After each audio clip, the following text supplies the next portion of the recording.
Master Sergeant Daniel Cross grabbed the rifle straight out of Ava Morgan's hands and threw it into the dirt at her feet. 300 soldiers went silent.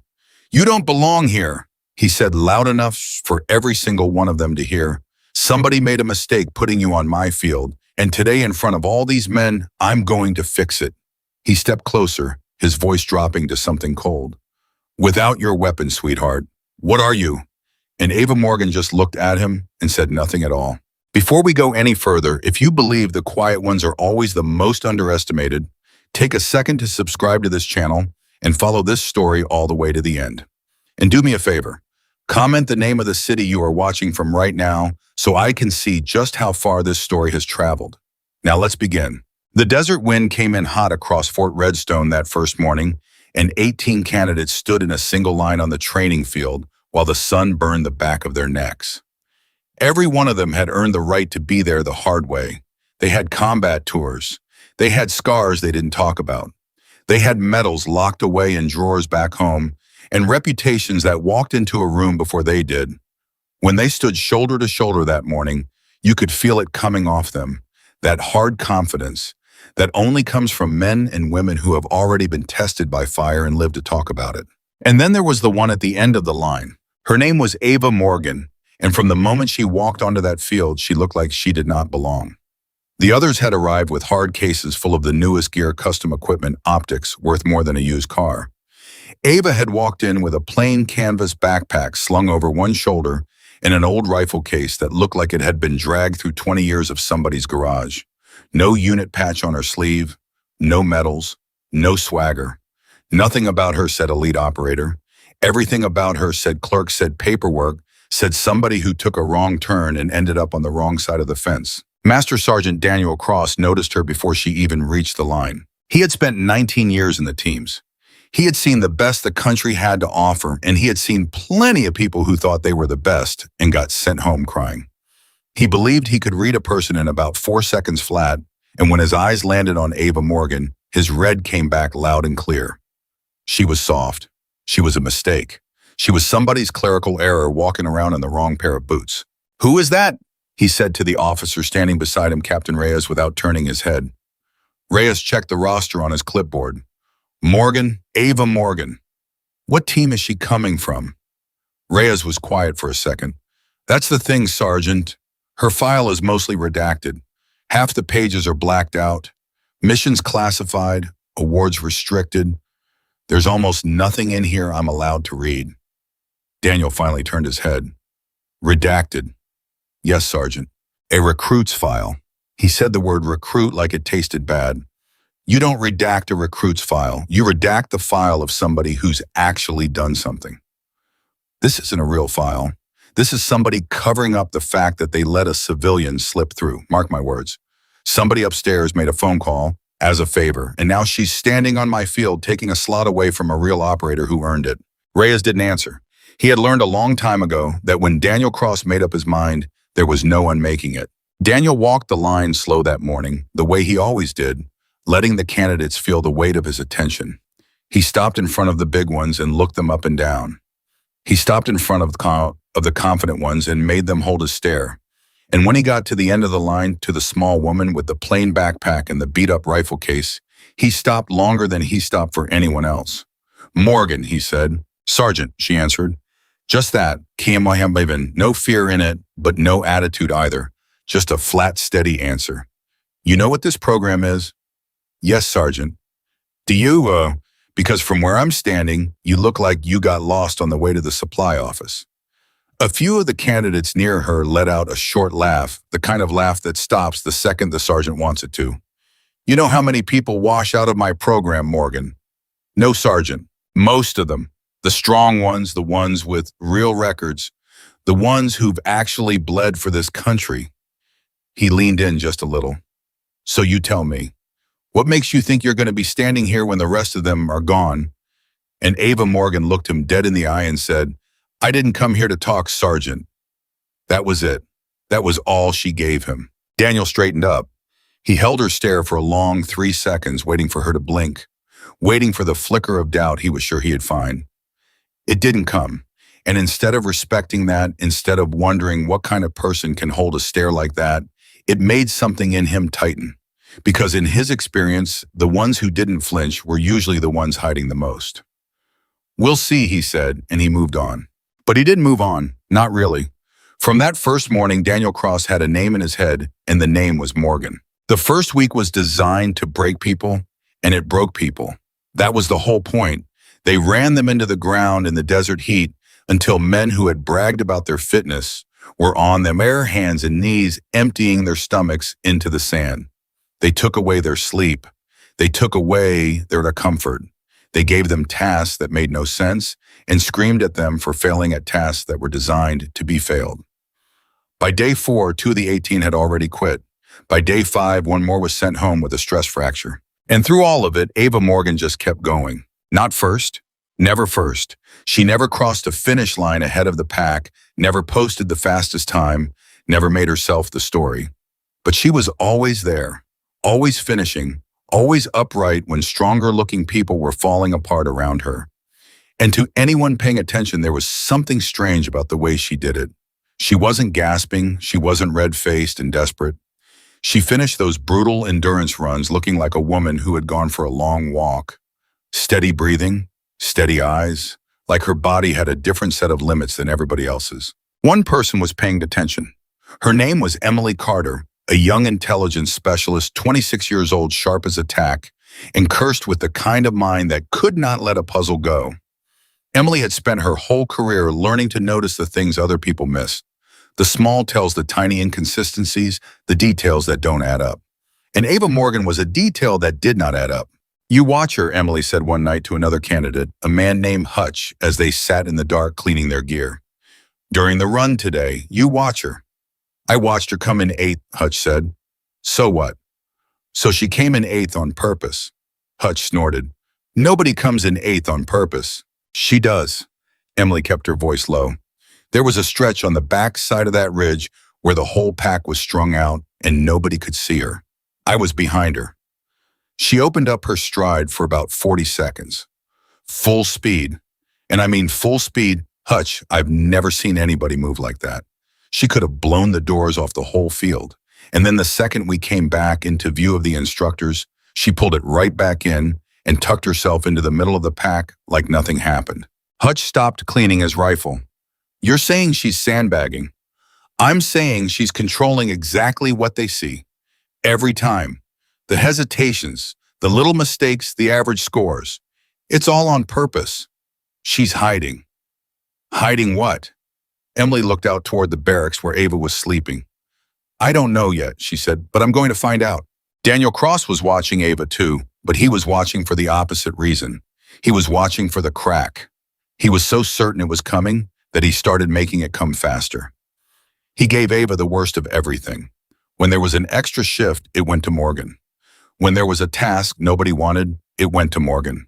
When the evaluations came around, he graded her twice as hard as anyone else and looked twice as long for the failure. Morgan? It became a word the whole camp learned to expect. Morgan, do it again. Morgan, that's not good enough. Morgan, you think that's how a real operator does it? And she did it again, and again, without argument, without a single word of complaint. She just absorbed it, all of it, like a stone absorbing the rain. That was what got under his skin the most. If she had cracked, he could have sent her home. If she had cried, if she had quit, if she had ever once fired back at him, he'd have had his proof. But she gave him nothing. She just took whatever he threw at her and kept standing. And every day she kept standing was a day that made him angrier, because every day she kept standing made him look wrong. Captain Reyes noticed it, and one evening he pulled Daniel aside. "You're riding her pretty hard, Dan. She needs to be ridden hard. She doesn't belong here. She's passing everything you put in front of her." "Barely." "She's passing," Reyes said again. "You've got men on this field with 15 years in combat deployments who are struggling more than she is. And she's got a plain backpack and an old rifle. Doesn't that make you wonder even a little?" Daniel's jaw tightened. "It makes me wonder who she called to get in here. That's what it makes me wonder." Reyes studied him. "Or," he said slowly, "maybe the file's redacted because there's something in it you and I aren't cleared to see." "There's nothing in it," Daniel snapped. "That's the whole point. There's nothing there because there's nothing to her. and he walked away before Reyes could answer. But that night alone, Daniel opened Ava Morgan's file one more time. He read every line he was allowed to read, which wasn't much. Name, date of entry, a string of black bars where a career should have been. And then near the bottom of the last page, one line that hadn't been redacted, one line somebody must have missed. It was a single sentence, a note from some officer he'd never heard of, and it said only this. In the field, Morgan is the calmest person I have ever served beside. Do not mistake her silence for weakness. Daniel stared at that sentence for a long time. Then he closed the file, and he told himself it meant nothing. Some officer she'd charmed, that was all. Some desk jockey who'd fallen for the quiet act. He told himself all of that, but the sentence stayed in his head, and it would not leave. The navigation exercise came in the second week, and it was where the field really started to separate. They took the candidates out into a stretch of broken country miles from anything, gave them a compass and a map and a series of points to find, and left them to it. It was a test of the mind as much as the body, and it exposed people. Good athletes got lost. Confident men wandered in circles. 2 candidates missed a checkpoint so badly they had to be recovered by radio, which was an automatic mark against them. Ava Morgan found every point. She didn't just find them, she found them by routes nobody else thought of. At one checkpoint, an instructor named Boone was waiting to log the candidates as they came through, and he watched Ava come in from a direction that shouldn't have been possible. You came in from the north side, Boone said, frowning at his map. How'd you do that? There's a ravine on the north side. There's a game trail through the bottom of it, Ava said. Cuts the distance almost in half. Boone looked at his map again. There was no trail marked on his map. How'd you know that was there? Ava shrugged a small motion and something crossed her face for just a second, something old and far away before it smoothed back over. You learned to read ground, she said, after a while. After a while doing what, but she was already moving toward the next point, and she didn't answer. Boone reported it to Daniel that night because Boone thought it was impressive and he expected the sergeant to be impressed too. Instead, Daniel's face went hard. She read the ground, Daniel repeated. Better than anybody out there, Sergeant. It was something to see. Or she'd seen the course before. Somebody leaked it to her.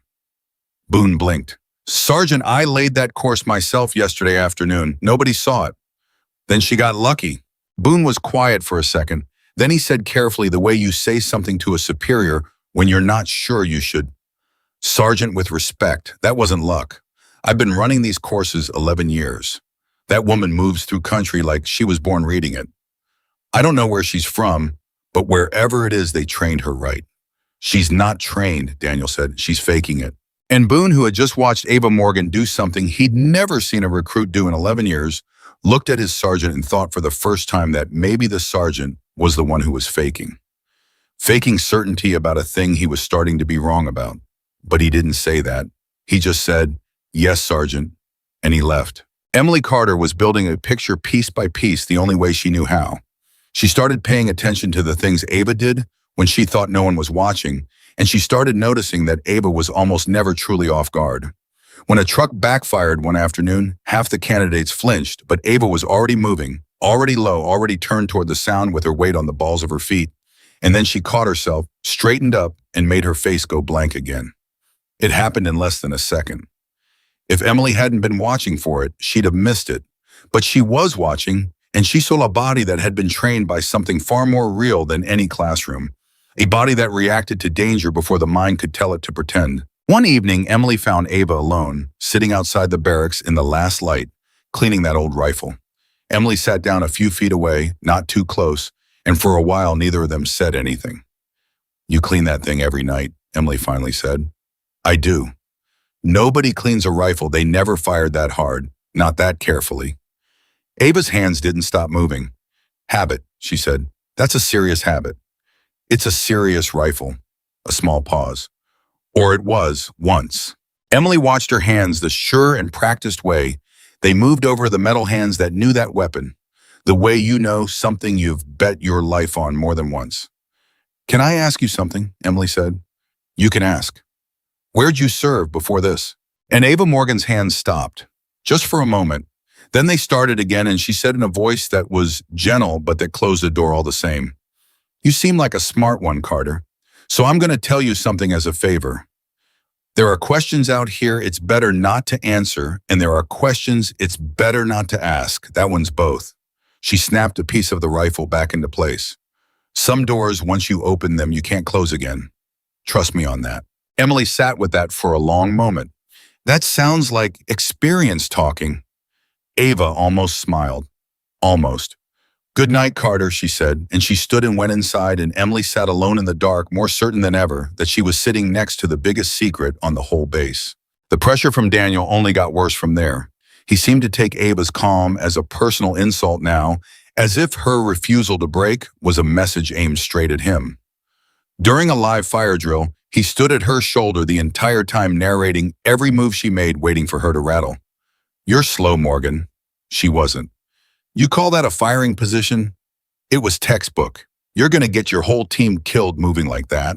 And Ava fired, and she hit every target center mass one after another in a smooth, unhurried rhythm that never sped up and never slowed down no matter what he shouted in her ear. When the drill ended, the instructor, scoring the targets, walked down the line, and when he got to Ava's silhouette, he stopped. He counted the holes. He counted them again. Then he looked up. Perfect grouping, the man said, a little stunned. Tightest on the field, Sergeant, by a mile. The candidates near them went quiet. Daniel stared at the target, then he stared at Ava. Lucky day, he said. Sergeant, the instructor started, this isn't a lucky. I said lucky day.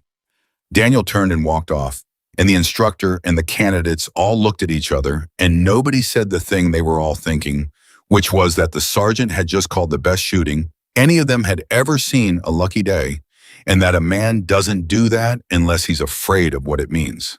That night, Emily made a decision.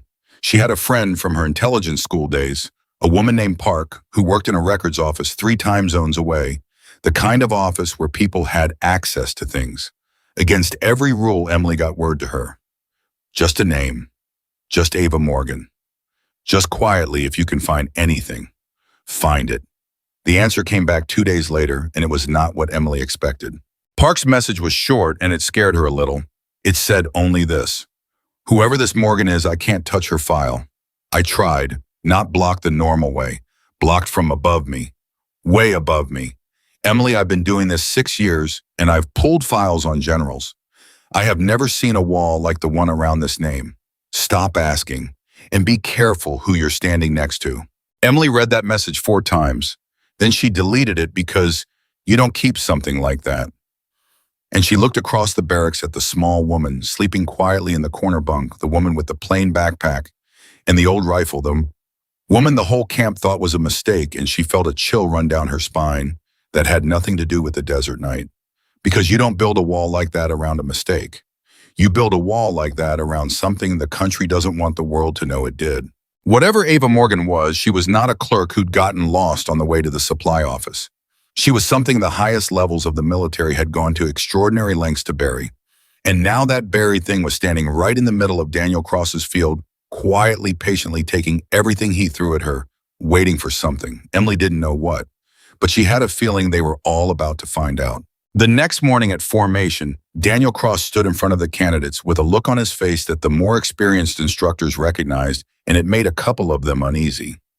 It was the look of a man who had decided something, and once Daniel Cross decided something, he did not turn back.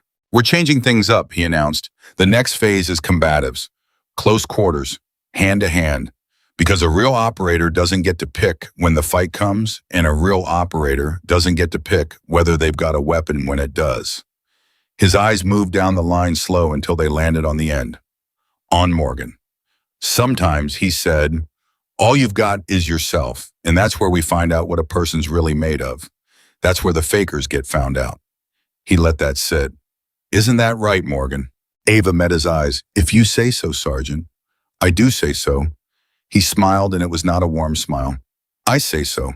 Emily, standing 3 down from Ava, felt her stomach drop.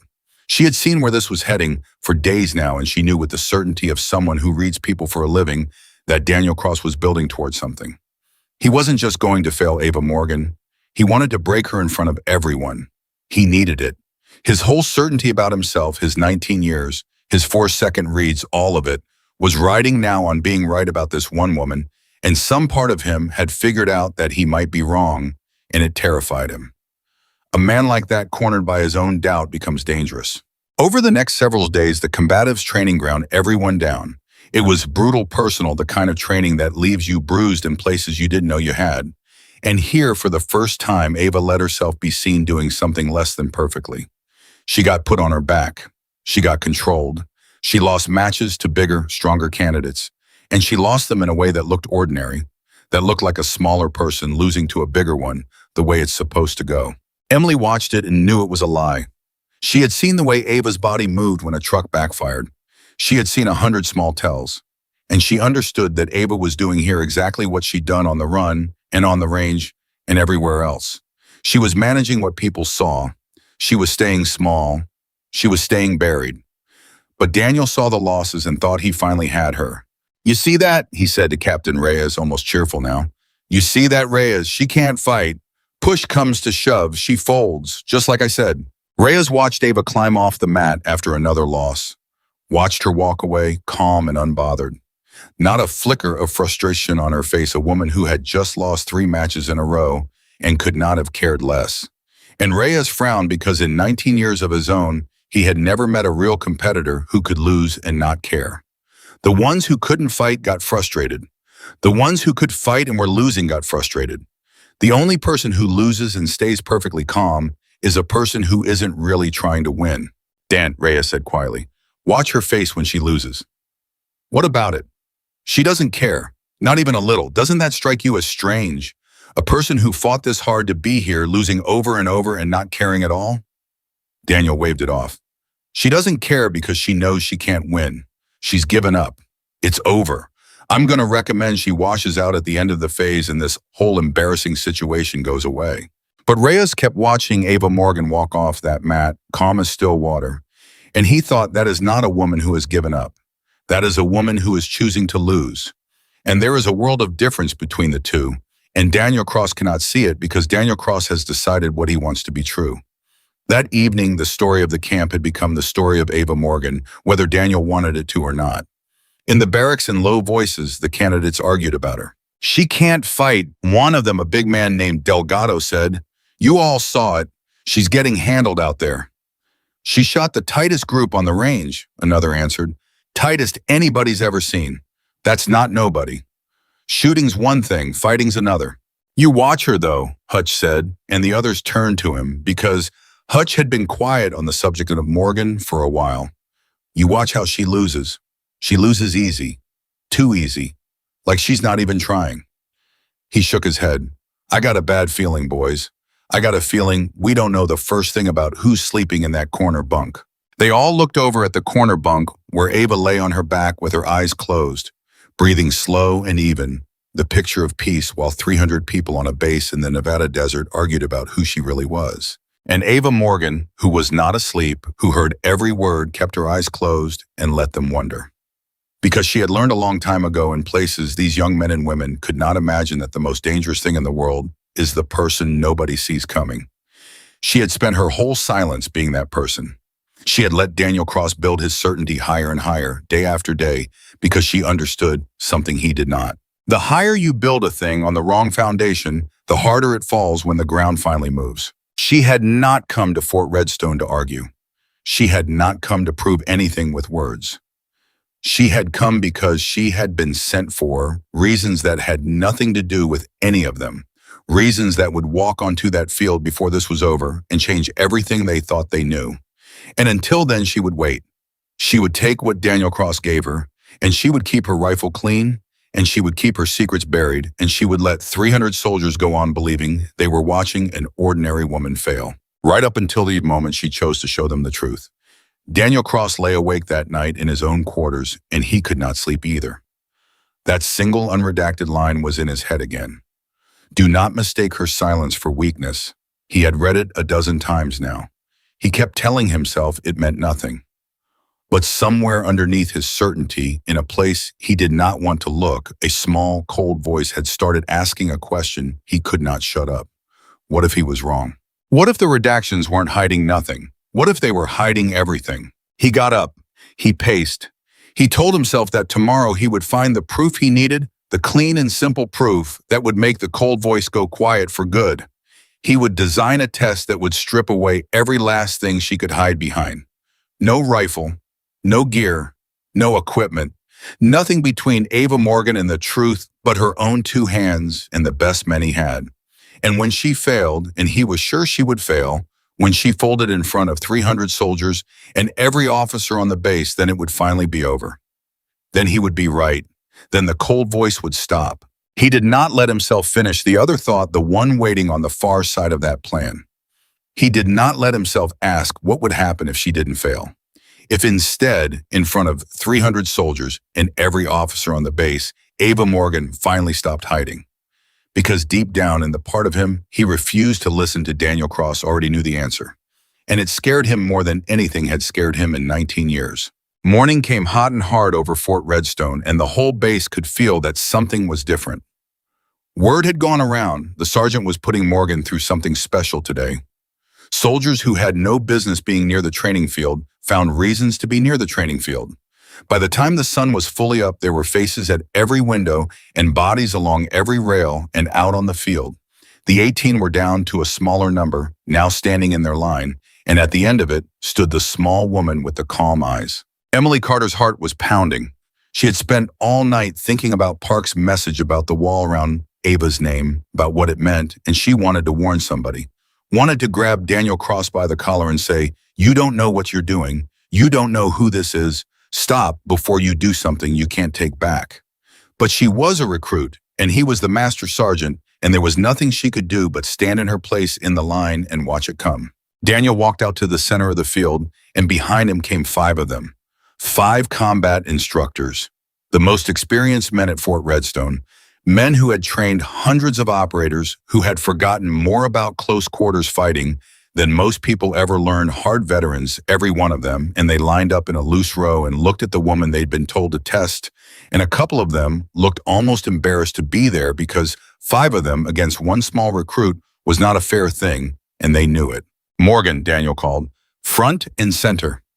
Ava stepped out of the line. He looked at her for a long moment, 300 people watching, and there was something in his face that wasn't quite the triumph he'd planned on. There was the cold voice right there under the surface, and he was fighting it, and he made his decision anyway. "Your rifle," he said, "hand it over." And that was the moment. That was the moment we started with. Daniel Cross took the rifle out of Ava Morgan's hands, and he threw it in the dirt, and he told her in front of 300 soldiers that she didn't belong, that somebody had made a mistake, and that today he was going to fix it. And he leaned in close and asked her in a voice like ice, "Without your weapon, sweetheart, what are you?" And Ava Morgan looked at him, and she looked past him at the 5 hard men waiting, and she looked at the 300 faces watching, and something moved through her, something ancient and quiet and certain. And for the first time since she'd walked onto that field, the mask began just barely to slip. She bent down. She picked her rifle up out of the dirt, slow and unhurried. She wiped it clean with the flat of her hand, the way you'd brush dust off something you loved. And she handed it carefully to Emily Carter, who took it with shaking hands and no idea why she'd been chosen. "Hold that for me," Ava said quietly just to Emily. "It's older than it looks, and it's been through worse than this." Then she turned and walked out to the center of the field, to the 5 waiting men, calm as still water, and she stopped and she let her arms hang loose at her sides. Daniel raised the whistle to his lips. Around the field, 300 people held their breath. Emily clutched the old rifle to her chest and thought, this is it. Whatever the wall was hiding, whatever the country buried, it's about to walk out into the daylight, and none of us will ever see her the same way again. And Ava Morgan closed her eyes for one single breath, the way a person does when they are about to become someone they promised themselves they'd never have to be again. Then she opened them, and the whistle blew. The first man came at her fast. He was the biggest of the 5, a broad instructor named Kessler, and he moved the way a man moves when he's been told to end something quickly, when he thinks the kindest thing he can do is finish it before it starts. He closed the distance in 3 long strides and reached for her with both hands, a simple takedown, the kind of thing that had put 100 cocky recruits flat on their backs over the years. And Ava Morgan was not there. She did not step back. She did not brace. She turned just slightly, just enough, and Kessler's hands closed on empty air, and his own momentum carried him forward past her, and she guided him. She barely touched him, a hand on his wrist and a hand at his elbow.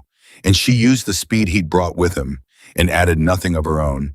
And Kessler went down face first into the dirt so fast that the sound of him hitting the ground reached the crowd before anyone understood he'd fallen. 300 people made a single sound, a sharp collective gasp, and then silence. Kessler pushed himself up on his hands, spitting sand, blinking more confused than hurt, because he did not understand what had happened.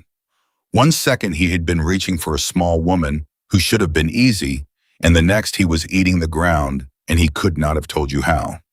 He looked back over his shoulder at her, and she was already standing loose again, arms at her sides, watching the other 4 having spent no more energy than a person spends closing a door. Daniel Cross felt something cold move through his chest, but he shoved it down.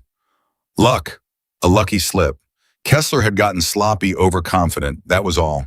It meant nothing. Again, Daniel barked, all of you now! And the other 4 came together. That was the moment the cold voice in Daniel's head stopped whispering and started screaming. Because 4 experienced combat instructors rushing a single person at the same time should be the end of any fight. There is no defense that works against 4 trained men coming from 4 directions at once. Every operator knows it. It is simple math. 4 sets of hands, 4 bodies, 1 target. It cannot be beaten. It can only be survived by luck for a second or two before the numbers win. And Ava Morgan did not try to beat it. She did something none of them had ever seen. She moved into it. Instead of backing away from the 4 men, which is what every instinct in a human body screams to do, she stepped forward into the gap between 2 of them, and by moving toward them, she made 3 of the 4 unable to reach her without going through each other. She turned the 4 attackers into a traffic jam of their own bodies, and in the half-second of confusion that created, she took the one man who did have a clear line on her, an instructor named Doyle, and she folded him. There was no other word for it. She caught his arm, dropped her weight, and Doyle's own strength became a lever against him, and he went down hard with a short choke sound, his shoulder locked in a way that told him without any doubt that if she wanted to, she could break it, and that the only reason she hadn't was because she'd chosen not to. She let him go. She was already moving. The crowd had stopped breathing entirely now. Emily Carter stood clutching the old rifle to her chest, her mouth open, her heart hammering, watching a thing she had suspected but never truly let herself believe. Because this was not good fighting. Good fighting she had seen. This was something else. This was a person moving through 5 trained men, the way water moves through a fence, finding every gap, taking every opening, wasting nothing, and doing it all with a face as calm and empty as still water on a windless morning. There was no anger in it. There was no fear in it. There was nothing in it at all except a terrible quiet competence that could only come from having done this before for real in places where losing meant dying. The 2 men still standing pulled up short. They had watched 2 of their own hit the ground in the space of a few seconds, and they were not stupid men, and something had changed in their faces. They stopped charging. They started circling.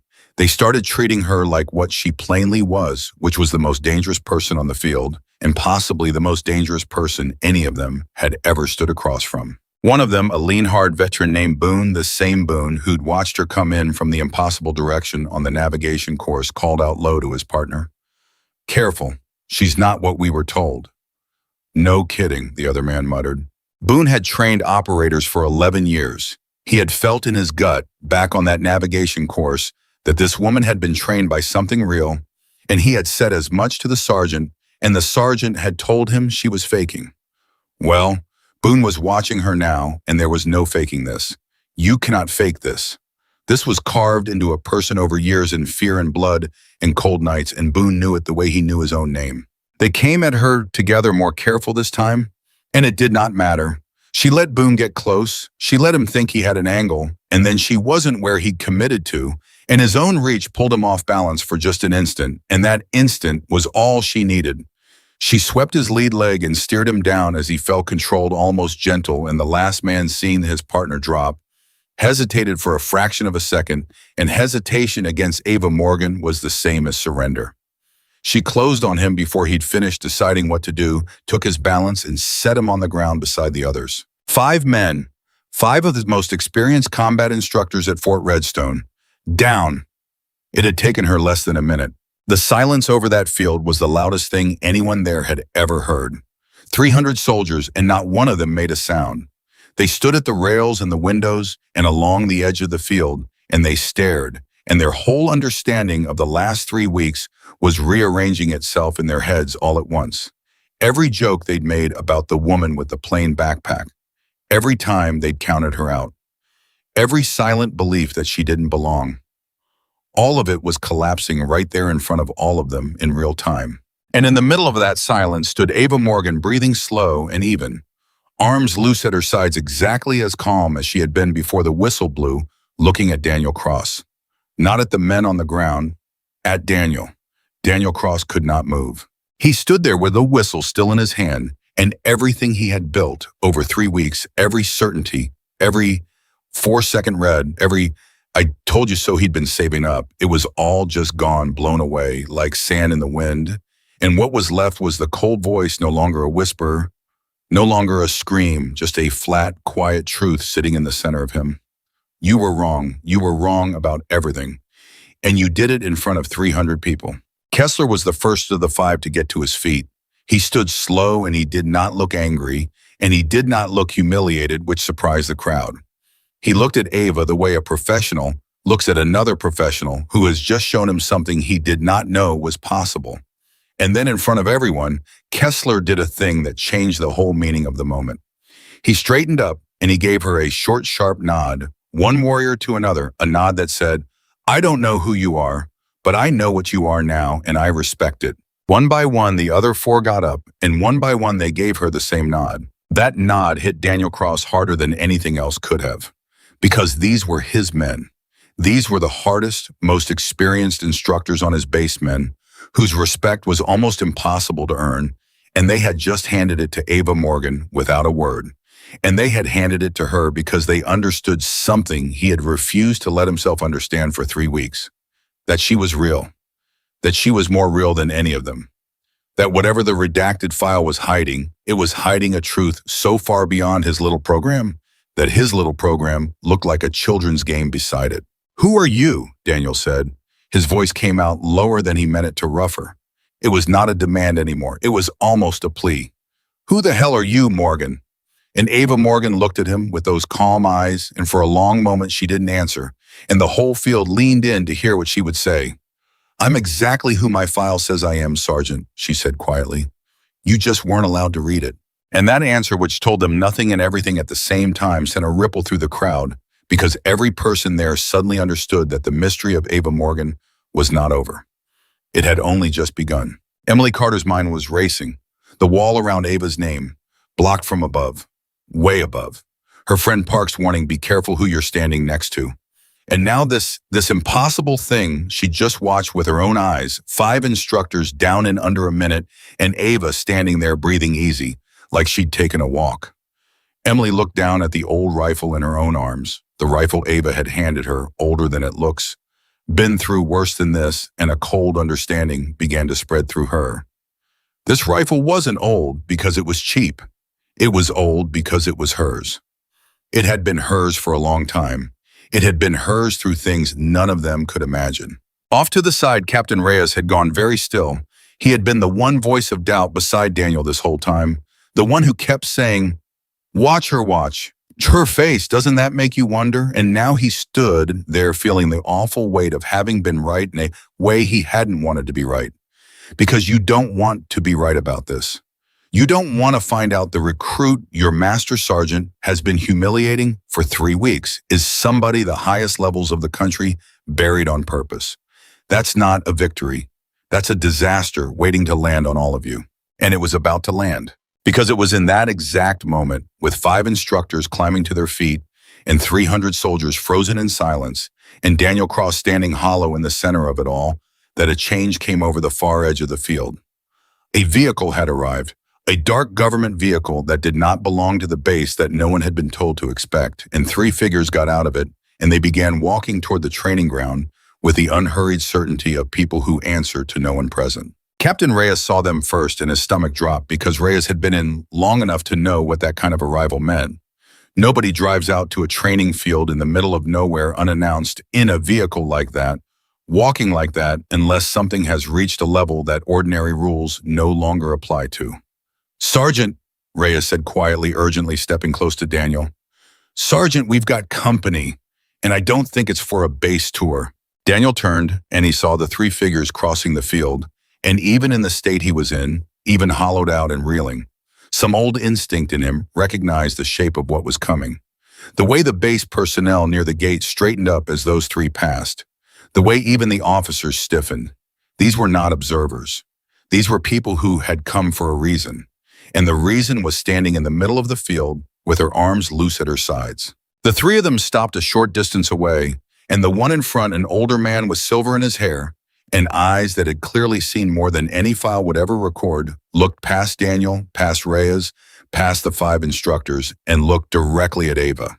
And Ava Morgan looked back at him, and for the first time in 3 weeks, something flickered across her calm face that was not calm at all. It was recognition. And underneath the recognition, something heavier. Something that looked almost like grief. Morgan, the older man said, and his voice carried across the silent field. It's time. 2 words, it's time. And the whole field held its breath again because nobody knew what it meant, but everybody could feel the weight of it, could feel that those 2 words had just changed the temperature of the entire morning. Ava was quiet for a long moment. Then she said, I hoped you'd give me the full program. You know we couldn't, the man answered. You know why we're here. And something passed between them. Some understanding built on history, none of the watchers could see, and Ava closed her eyes for a second, just 1 second, the way she had closed them before the whistle blew, and when she opened them, the grief was gone, tucked away, buried the way she buried everything.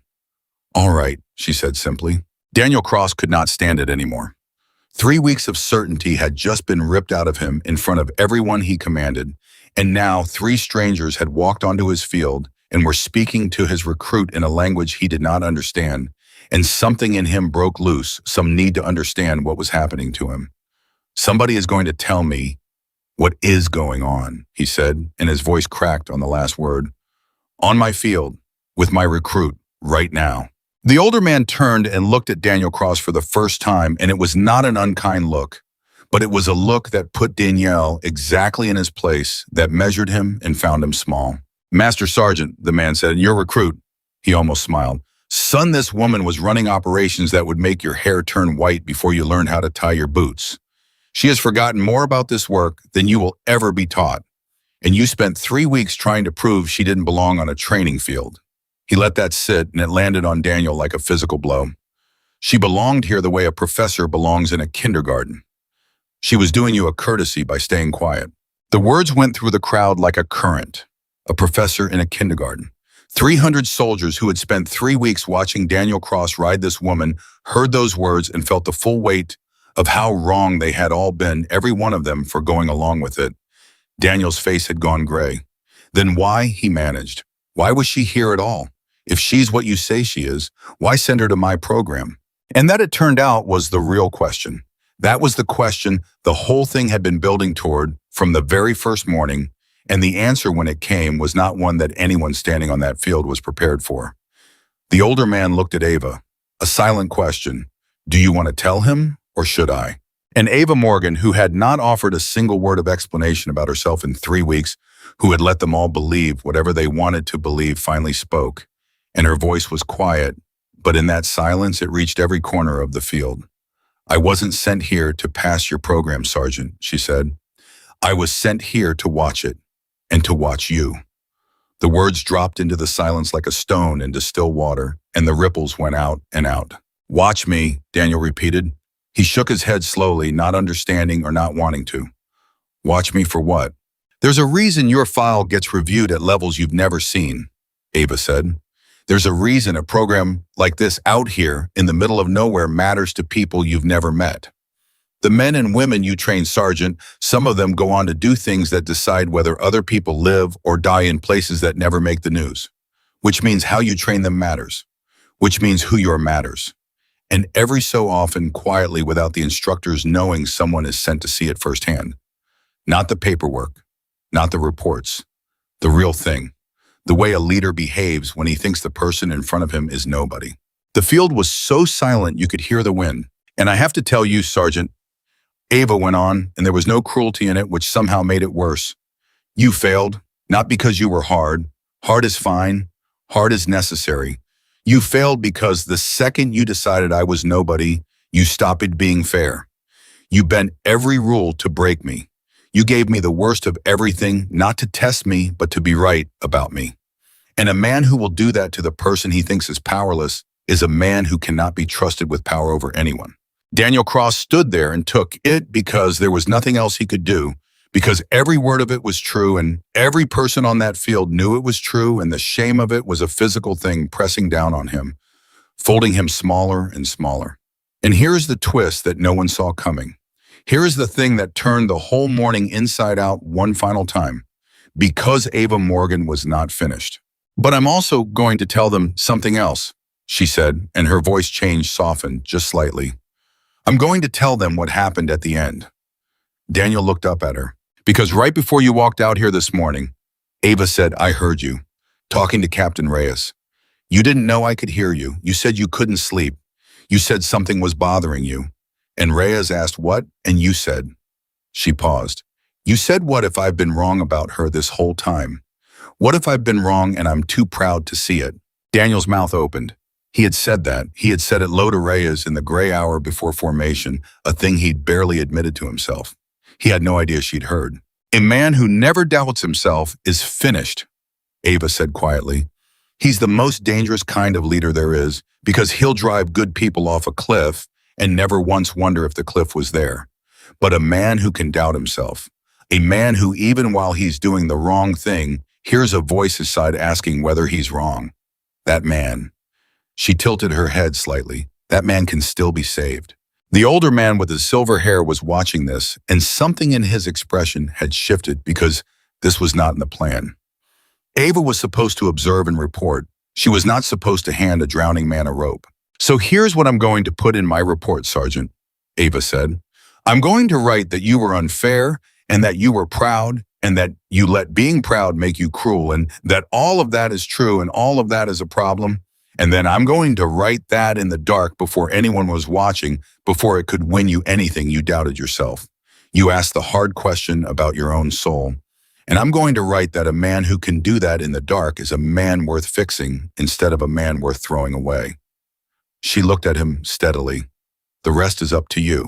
And Daniel Cross, Master Sergeant, 19 years hard, as they stood in front of 300 soldiers and felt his eyes burn, and he did not look away, and he did not try to hide it, and that more than anything was the first honest thing he had done in 3 weeks.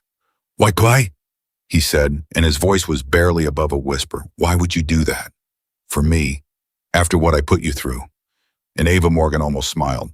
Because a long time ago, she said, somebody did it for me. When I was proud and cruel and certain I was right. Somebody saw the doubt in me instead of the arrogance, and they gave me a chance to become someone better instead of throwing me away. She glanced at the old rifle in Emily Carter's arms. I've been trying to be worth that ever since. For a moment, nobody moved. And then Emily Carter, standing there with that old rifle held against her chest, understood the whole thing at once, understood why Ava had handed her the weapon. Why she'd said, hold that for me, it's older than it looks. Been through worse than this. It wasn't just a rifle.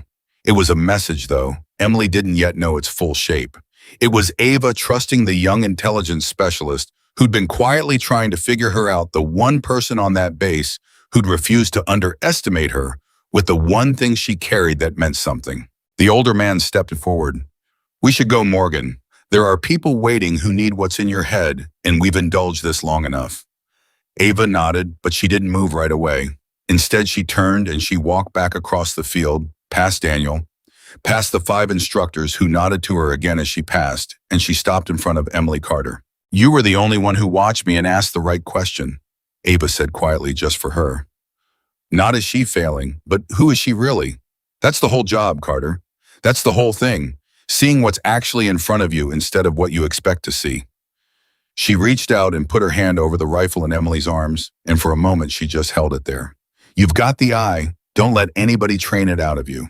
Ma'am, Emily said, and her voice shook. The file, the wall around your name. I tried to. I asked someone to. I'm sorry I shouldn't have, but I couldn't stop wondering. And she said she'd never seen a wall like it blocked from way above her, and she told me to be careful who I was standing next to. Emily swallowed. Who are you? Please, I have to know. And Ava looked at her for a long moment, and there was warmth in it, and there was sadness in it, and there was the weight of 100 things she could never say. You already know who I am. Ava said softly, you figured it out weeks ago. You just haven't let yourself believe it yet. She took her hand off the rifle. The believing is the hard part, not the knowing, remember that. And then she stepped back and she looked one last time at Daniel Cross and she said loud enough for the field to hear, take care of them, Sergeant. All of them, even the quiet ones, especially the quiet ones. You never know which one of them is watching you become who you really are. Daniel Cross straightened up, and in front of 300 soldiers, the hardest man on the base did a thing no one had ever seen him do. He came to attention and he brought his hand up and he saluted a woman he had spent 3 weeks trying to destroy, saluted her with everything he had, a salute that was an apology and a promise and a surrender all at once. And Ava Morgan returned it. Crisp. Perfect. The salute of someone who had earned the right to it in places with no names. Then she turned and she walked across the field toward the dark vehicle, and the 3 figures waiting beside it and 300 soldiers watched the woman they'd underestimated walk away from them, and not one of them would ever forget it as long as they lived. But she stopped. Halfway across the field, Ava Morgan stopped walking, and she stood there for a moment, her back to the crowd, her head tilted slightly as if she were listening to something. And then slowly she turned back around, and there was a look on her face that Emily Carter would think about for the rest of her career, because it was the look of someone who has just realized that the thing they came for is not the thing that's about to happen. There's a problem, Ava said, but she wasn't talking to Daniel. She was looking past all of them now toward the older man with the silver hair, and her voice had changed completely. All the warmth was gone. All the calm was still there, but it was a different calm now. A working calm, an operational calm, the calm of someone whose mind has just clicked over into a mode the rest of them didn't know existed. Morgan, the older man said carefully. What is it? The vehicle you came in, Ava said. Who cleared it onto the base? The older man frowned. It's a government. Who cleared it? Ava said again, quiet and hard, and something in her tone made every experienced person on that field go cold, because it was the tone of someone who has just seen a thing that should not be there. Because I've been on this base 3 weeks. I know the vehicles that come and go. I know the pattern. And that one, she nodded slightly toward the dark car. That one doesn't match anything. The plates are wrong. The way it sat at the gate, it was wrong. And the third man who got out with you. Her eyes moved to the figure standing slightly behind the older man, the one who hadn't spoken. I don't know him. The older man went very still. He's You've had the same detail for 6 years, Ava said. I know your detail. I trained 2 of them. She took a slow step and her whole body had changed now. Weight forward, hands loose and ready, 3 weeks of hiding, falling away all at once. I don't know him. And in the frozen silence that followed, every soldier on that field watched the third man's hand begin to move slow and casual toward the inside of his jacket, and watched Ava Morgan's calm eyes track that hand with the terrible focus of a person who has seen exactly this moment before in exactly this way, and lived because she was faster than it.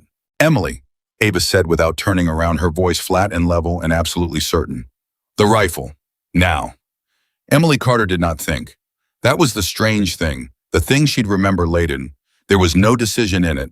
Ava said the rifle now, and Emily's arms were already moving, already extending the old weapon out toward the space where Ava had been standing, and Ava was no longer standing there. Ava was moving, and the rifle left Emily's hands and traveled the short distance through the air, and Ava took it out of the air without looking at it, the way you catch something you've caught 10,000 times, and in the same motion she brought it up.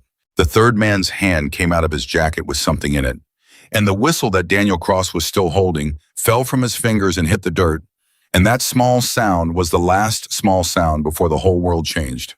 Down, Ava said, not loud. She didn't scream it. She said it the way you'd say it to someone across a dinner table, and that was somehow more terrifying than any scream, because it meant she had done this so many times that panic had been trained out of her entirely. Everybody down, now. And 300 soldiers who a moment ago had been watching a training exercise hit the dirt as one. One, because when a person who moves like Ava Morgan tells you to get down in that voice, Your body obeys before your mind is caught up. The older man with the silver hair was still standing, frozen, staring at the third man beside him. The man he had apparently brought onto the base himself, the man he did not actually know.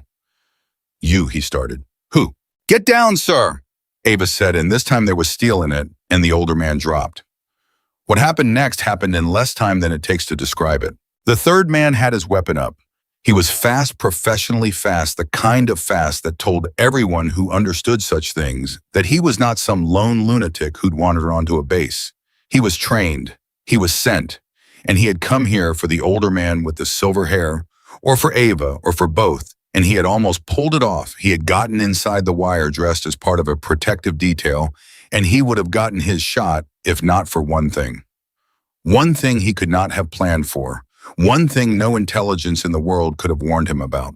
He could not have known that the woman standing in the middle of that field, the woman dressed as a recruit, the woman with the plain backpack and the beat-up rifle, was the single most dangerous person he would ever stand across from in his life. Ava fired once, not to kill. That was the thing the 5 instructors would talk about for the rest of their careers, the thing that told them more about who she really was than the fight had. She could have put the round anywhere. At that distance, moving under pressure, she could have ended the man cleanly, and no one would have blamed her. Instead, she put a single round through the meat of his shoulder, through the exact spot that makes a hand let go of a weapon, whether the brain wants it to or not, and the man's gun spun away into the dirt, and the man went down, clutching his arm, a leaving disarm finished, and Ava was already moving toward him before he'd hit the ground, closing the distance, kicking the weapon further away, putting her knee into his back and pinning him with an efficiency that was almost gentle. The whole thing from the rifle leaving Emily's hands to the man face down in the dirt with Ava's knee in his spine had taken under 4 seconds. For a long moment, nobody moved. 300 soldiers lay flat on the training field, and the only sounds were the wind and the low groan of the wounded man and Ava Morgan's steady, even breathing. Then the field erupted. It erupted quietly at first in gasps and half words, and the shuffle of bodies coming up off the ground, and then it built the enormity of what had just happened, rolling over all of them at once. There had been a man on the base, an armed man inside the wire dressed as a bodyguard, close enough to the older official to end him, close enough to end any of them. And he was down.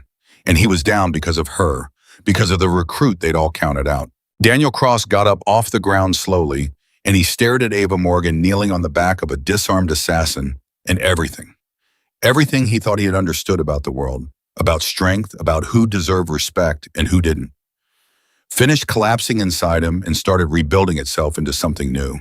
Secure him, Ava said to no one and everyone, and 5 combat instructors who had been on the ground a moment ago snapped into motion, and Kessler and Boone reached her first and took over the pin, and Ava rose up off the man and stepped back and let them have him.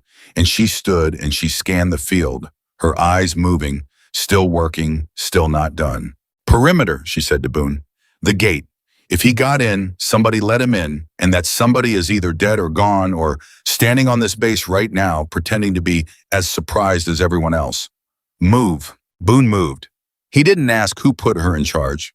Nobody asked who put her in charge. It had become, in the space of 4 seconds, the most natural thing in the world that Ava Morgan was in charge. Because the alternative, the idea that anyone else there was better equipped to handle what was happening, had become laughable.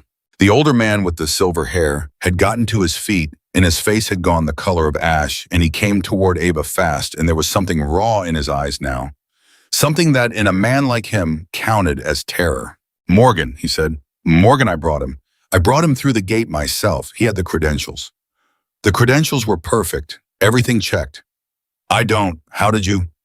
He stopped. He was a man who was not used to being wrong, and he had just been catastrophically, nearly fatally wrong, and it had shaken loose something in him. How did you know? And Ava Morgan turned to him, and the working calm was still on her, but underneath it, Emily Carter, watching, could see something else now, something that had cost her, because the thing that had just saved all their lives was not a gift. It was a wound. It was the price of everything Ava had lived through, the reason her file was buried, the reason there was a wall around her name that reached to levels no one could see. Because I've been the man on the ground before, Ava said quietly. The one nobody knew. The one with perfect credentials. The one standing right next to the person he was sent for, close enough to smell their cologne, waiting for the moment. She looked at the older man steadily. I know what it looks like from the inside, sir. I know how it feels to be him. That's why I saw him. Not because I'm smarter than your detail, because I used to be him. And the field went silent again, a different kind of silent, because that sentence had just cracked open the door to who Ava Morgan really was, and what was on the other side of that door was darker and stranger than anyone had let themselves imagine. Emily Carter felt the ground shift under her, the wall around the name, blocked from way above. Be careful who you're standing next to. She had thought at worst that Ava was some kind of retired operator, some legend they'd pulled out for a special assignment. She had not let herself think the other thing, the thing Ava had just said out loud, that once in some chapter of her life that the country had buried so deep it would never see daylight, Ava Morgan had been the one sent to do exactly what that man on the ground had come to do. You were an assassin, Emily said. It came out before she could stop it, barely a whisper, but in the quiet it carried. Ava turned and looked at her, and she didn't deny it, and she didn't confirm it. She just looked at Emily Carter with those calm, sad eyes, and she said, I told you the believing was the hard part. The older man was regaining himself, now pulling his composure back around him like a coat, and he stepped close to Ava and lowered his voice, though in that silence it hardly mattered. This changes things, he said. You understand that. Someone knew we were coming for you today. Someone knew the timing. That man didn't wander in. He was placed. Which means the thing we came to protect you from, the reason we finally decided to bring you in from the cold, it's not theoretical anymore. They moved. They moved today on a base in daylight, which means they are not afraid, which means they think they can't afford to wait, Ava finished. Which means whatever's coming is close. She looked down at the man being secured on the ground at Kessler, binding his wrists, and something crossed her face, some old calculation. Wake him up when the medics have stabilized him. I want to talk to him before anyone from your side does. Because your side has a leak, sir. A leak big enough to know today's date and this base's name, and until we find it, I don't trust anyone who came in that car except you. And I'm only trusting you because if you wanted me dead, you had 100 cleaner ways to do it than this. The older man absorbed that, and he nodded slowly because it was correct, and because he had just watched this woman read a threat that his entire professional apparatus had missed, and he was not going to make the mistake twice in one morning of underestimating Ava Morgan. And it was in that moment, with the older man nodding and the instructors securing the prisoner and 300 soldiers standing in stunned silence, that Daniel Cross finally found his voice. Ma'am, he said. The word landed strangely on the field. Ma'am, from Daniel Cross, to the recruit he'd thrown a rifle at in the dirt. Ava turned to him. Whatever you need, Daniel said. His voice was steady now, steadier than it had been in 3 weeks, because a man who has just watched his entire world get corrected has at least the clarity of no longer having anything to defend. This is my base. These are my people. I spent 3 weeks being a fool, and I don't get those 3 weeks back, and I'm not going to waste your time by apologizing for them right now, because right now there are more important things. So tell me what you need and it's done. And Ava Morgan looked at Daniel Cross for a long moment, and something passed between them, some recognition, because this right here was the thing she'd been sent to look for. Not whether he was hard, not whether he was fair on an easy day, but what he did when the ground moved under him and everything he believed turned out to be wrong. Whether he collapsed into excuses and pride, or whether he stood up, took the correction, and put the mission first. He'd put the mission first. I need the base locked down, Ava said. Nobody in, nobody out, and I mean nobody, not officers, not vehicles, not a delivery truck, until we know how he got in. I need your 5 instructors, because they're the only people here I've watched long enough to trust. I need the intel specialist. She nodded at Emily. Carter. She's got the eye, and right now, the eye is worth more than the muscle. And I need you, Sergeant, doing exactly what you do best. Running your people. Because they'll follow you, and they need someone to follow right now, and it can't be me. I'm a stranger with a gun. You're their sergeant. Give them something to do before the fear sets in. Daniel Cross nodded once hard, and he turned to the field, and the master sergeant came back into his voice like a man putting on armor. On your feet, he roared, and 300 soldiers came up off the ground. You heard the woman. This base is locked down as of this second. Squad leaders on me. Everybody else, you hold your positions and you keep your eyes open and you do not let anybody tell you to stand down unless it comes through me directly. Do you understand me? Yes, Sergeant. 300 voices answered, and there was relief in the answer, the relief of frightened people who have just been given orders by someone they trust. And in that moment, something that had been broken on that field for 3 weeks was quietly made whole. Because Daniel Cross had spent 3 weeks leading through fear and pride, and now when it actually counted, when lives were actually on the line, he was leading through something else, and his people could feel the difference, and they leaned into it. Emily Carter came to Ava's side as the field began to move around them. You knew, Emily said quietly, not just about the man in the car. You knew before that. You've known since you got here that something was coming. That's why you were here, not to watch the sergeant. That was real, I believe that was real, but that wasn't the whole reason. They put you here to keep you somewhere quiet while they figured out how to bring you in safely. A training base in the middle of the Nevada desert. Hidden in plain sight, dressed as a recruit guarded by 300 soldiers who had no idea who they were guarding. Emily's eyes were wide. You were the package the whole time, and nobody knew it, not even the people protecting you. Ava looked at the young intelligence specialist with something like pride. You really do have the eye, she said softly. That's exactly right. Almost exactly. She paused. The part you're missing is why they had to hide me in the first place. Why a woman who used to do the things I did needs 300 soldiers standing between her and the world. She looked out toward the gate, toward the perimeter, toward whatever was out there in the desert that she could feel coming even now. It's because I know things, Carter. I know names. I know operations. I know where certain bodies are buried, and I mean that in every way you can meet it. And there are people, powerful people on our side and on the other, who decided a long time ago that the safest version of me was a dead one. I've spent years staying ahead of that, staying quiet, staying nobody. She almost smiled. You want to know why I let your sergeant humiliate me for 3 weeks without saying a word? Because a woman who can't take an insult draws attention. And attention in my life gets you killed. The best disguise I ever wore wasn't a uniform. It was letting people believe I was less than I am. Emily stood there and felt the whole shape of it settle over her. The terrible loneliness of it, years of being underestimated on purpose, years of swallowing insults. She could have answered in a heartbeat, years of being nobody so she could stay alive. That's the loneliest thing I've ever heard, Emily said. It is, Ava agreed simply.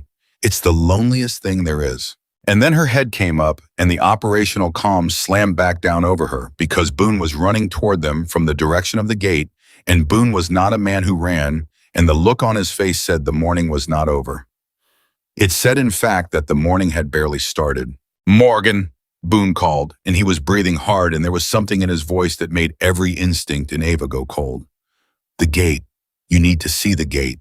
The guard who was on duty. The one who would have cleared that car. What about him? Ava said, already moving. He's dead, Boone said. Been dead a couple hours by the look of him. Somebody put him in the guard shack and dressed a body double in his uniform to wave the car through, and the double's gone, walked off the base on foot before the lockdown. We think we're not sure. Boone swallowed. Morgan, whoever did this, they were on this base last night, walking around. And there's more. He held something out, a small object, a phone, cheap, disposable, the kind you buy with cash. This was in the dead guard's hand. Somebody wanted us to find it. There's one thing on the screen. One message, and it's addressed to you, by name. Ava took the phone. Pardon. Everyone around her went still, and Daniel and Emily and the 5 instructors, all of them watching her face as she looked down at the screen. And for the first time since she'd walked onto that field 3 weeks ago, for the first time since she'd caught a rifle out of the air and put a man down in 4 seconds, for the first time in front of any of them, something moved across Ava Morgan's face that Emily Carter had never expected to see there. Fear. Real fear. It was there and gone in an instant, buried the way she buried everything. But Emily saw it and Daniel saw it, and it frightened them more than anything else that had happened all morning. Because if the thing on that screen could frighten Ava Morgan, then it could destroy the rest of them without slowing down. Morgan, Daniel said carefully, what does it say? Ava Morgan stared at the phone for a long moment, and then she looked up, and she looked at Daniel Cross, and she looked at Emily Carter, and she looked at the 5 instructors and out at the 300 soldiers holding their positions across the field. All these people who had spent 3 weeks not knowing who she was. All these people who were now, whether they understood it or not, standing directly in the path of something that had come a very long way to find her. It says, Ava said quietly, and her voice was steady again. Steady the way still water is steady right before it drops off the edge of a fall's welcome home. She turned the phone around so they could see it. 2 words on a cheap, glowing screen. Welcome home. They're not out there, Ava said. That's what this means. That's why they wanted me to find it before the lockdown finished. She lowered the phone. They're already in here. On this base. Right now. Standing in a uniform in a formation in a building close enough to hear us. Her eyes moved slowly across the field, across all those faces, and every person she looked at felt the weight of it land on them. One of the people on this base is not who they say they are, and they've been waiting a long time for me to come home. The words hung in the desert air, welcome home, and for a moment the whole field seemed to stop breathing at once. Emily Carter felt her skin go cold. She looked around at the 300 faces of squad leaders standing near Daniel, the soldiers holding their positions along the rails, the medics working on the wounded man, and every single one of them, who a moment ago had just been people, now became a question. Which one? Which one had been walking around last night? Which one had killed the gate guard? Which one had waited patient and silent dressed as one of them for the day Ava Morgan came home? Nobody moves, Daniel Cross said, and his voice cut across the field hard and flat. Everybody stays exactly where they are. Squad leaders, count your people. I want a name and a face for every single body on this base in the next 10 minutes. And if there's anybody in your formation, you don't recognize anybody who transferred in the last month, anybody who's quiet, anybody who's off, you flag them, and you do not confront them. You flag them to me. Understood? Yes, Sergeant. The answer came back, but it was thinner now, frightened because fear had gotten into 300 people at once, and Daniel could feel it, and he knew that a frightened crowd was a dangerous thing. Ava put a hand on his arm, just lightly. Sergeant, she said low, just for him. You're doing it right, but listen to me. The worst thing that can happen right now is a panic, because a panic is exactly what they want. A panic gives them cover to move, and it gives them cover to disappear, and it gives them the chance to hurt someone in the confusion. So whatever you feel, you keep it off your face. Your people are reading you right now, like a book. If you're steady, they're steady. You understand? Daniel looked at her, and he nodded, and he took a breath, and the fear came off his face, and he stood taller, and Ava watched it happen and thought, there it is. There's the man they should have been getting all along. Carter, Ava said, turning, I need your eye, and I need it now. You've been on this base 3 weeks, same as me. You watch people, it's what you do. So I want you to think not about who's guilty, but about who's wrong, who doesn't fit, who's a little too calm right now, or a little too eager to help, or a little too surprised. The person we're looking for is a professional. They won't panic like the others. They'll do panic. They'll perform it. And a performance always has one seam in it. Find me the seam. Emily nodded, and her eyes began to move across the field. And for the first time, she understood what her whole strange gift was actually for. All those years of noticing the things other people missed. All those small tells. It had been building toward exactly this. The older man with the silver hair stepped close. Morgan, we need to get you off this base. That's the priority. If they're already inside, then standing here in the open is the worst possible. No, Ava said. Morgan. No, she said again quietly, and there was something final in it. If I run, sir, they follow, and they follow me straight to wherever you'd hide me next. And they do this again. Except next time, it won't be on a base full of soldiers who can lock it down. Next time, it'll be on a highway or in a safe house or in a parking garage, and next time there won't be 300 people between them and me. She shook her head slowly.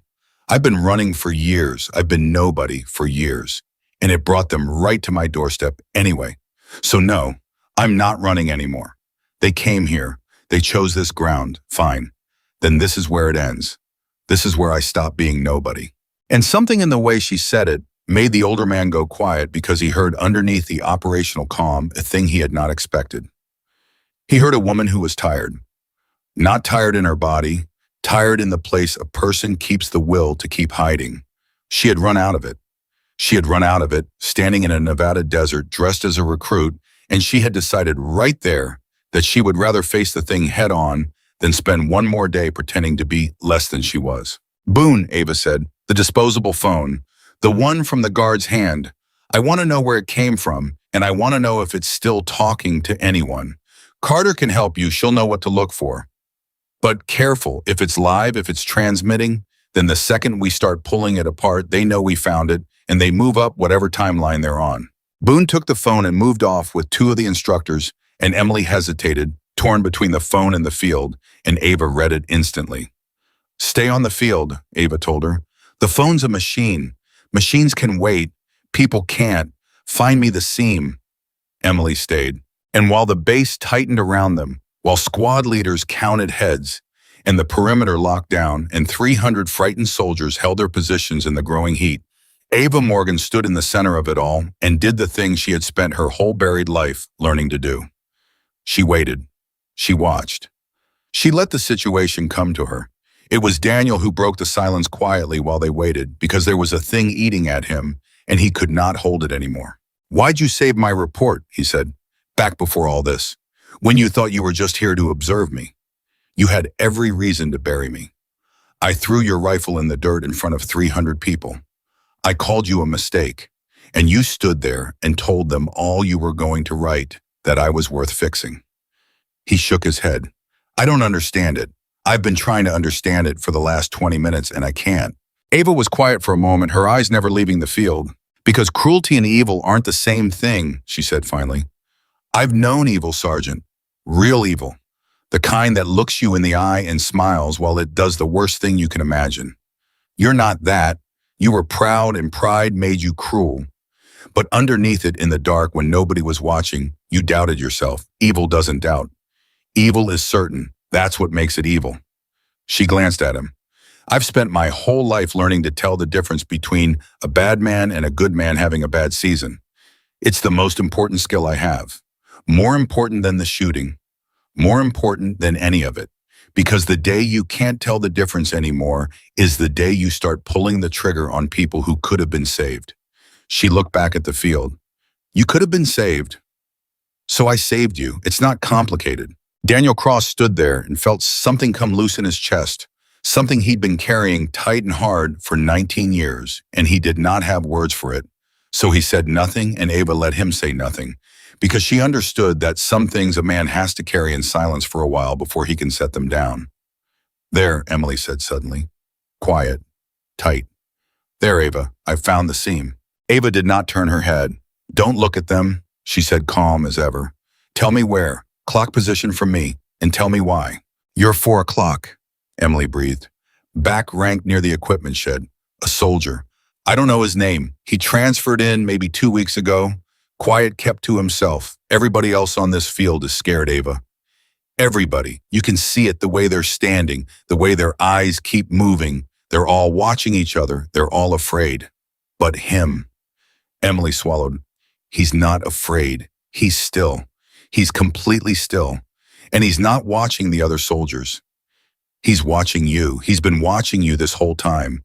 And when I looked at him, when our eyes met for just a second, he smiled at me. Her voice shook. He smiled, Ava. Nobody smiles right now. There's your seam. And Ava Morgan, without turning her head, without changing her expression, without giving away by so much as a flicker that anything had changed, said very softly, Good girl. That's the one. That's exactly the one. A pause. Now here's what's going to happen, and I need you to do exactly what I say, no more and no less. You're going to keep talking to me like we're talking about the perimeter. Nod like I'm telling you something ordinary, because he's watching and he's very good, and if he reads that, we've made him, he moves, and if he moves, people die.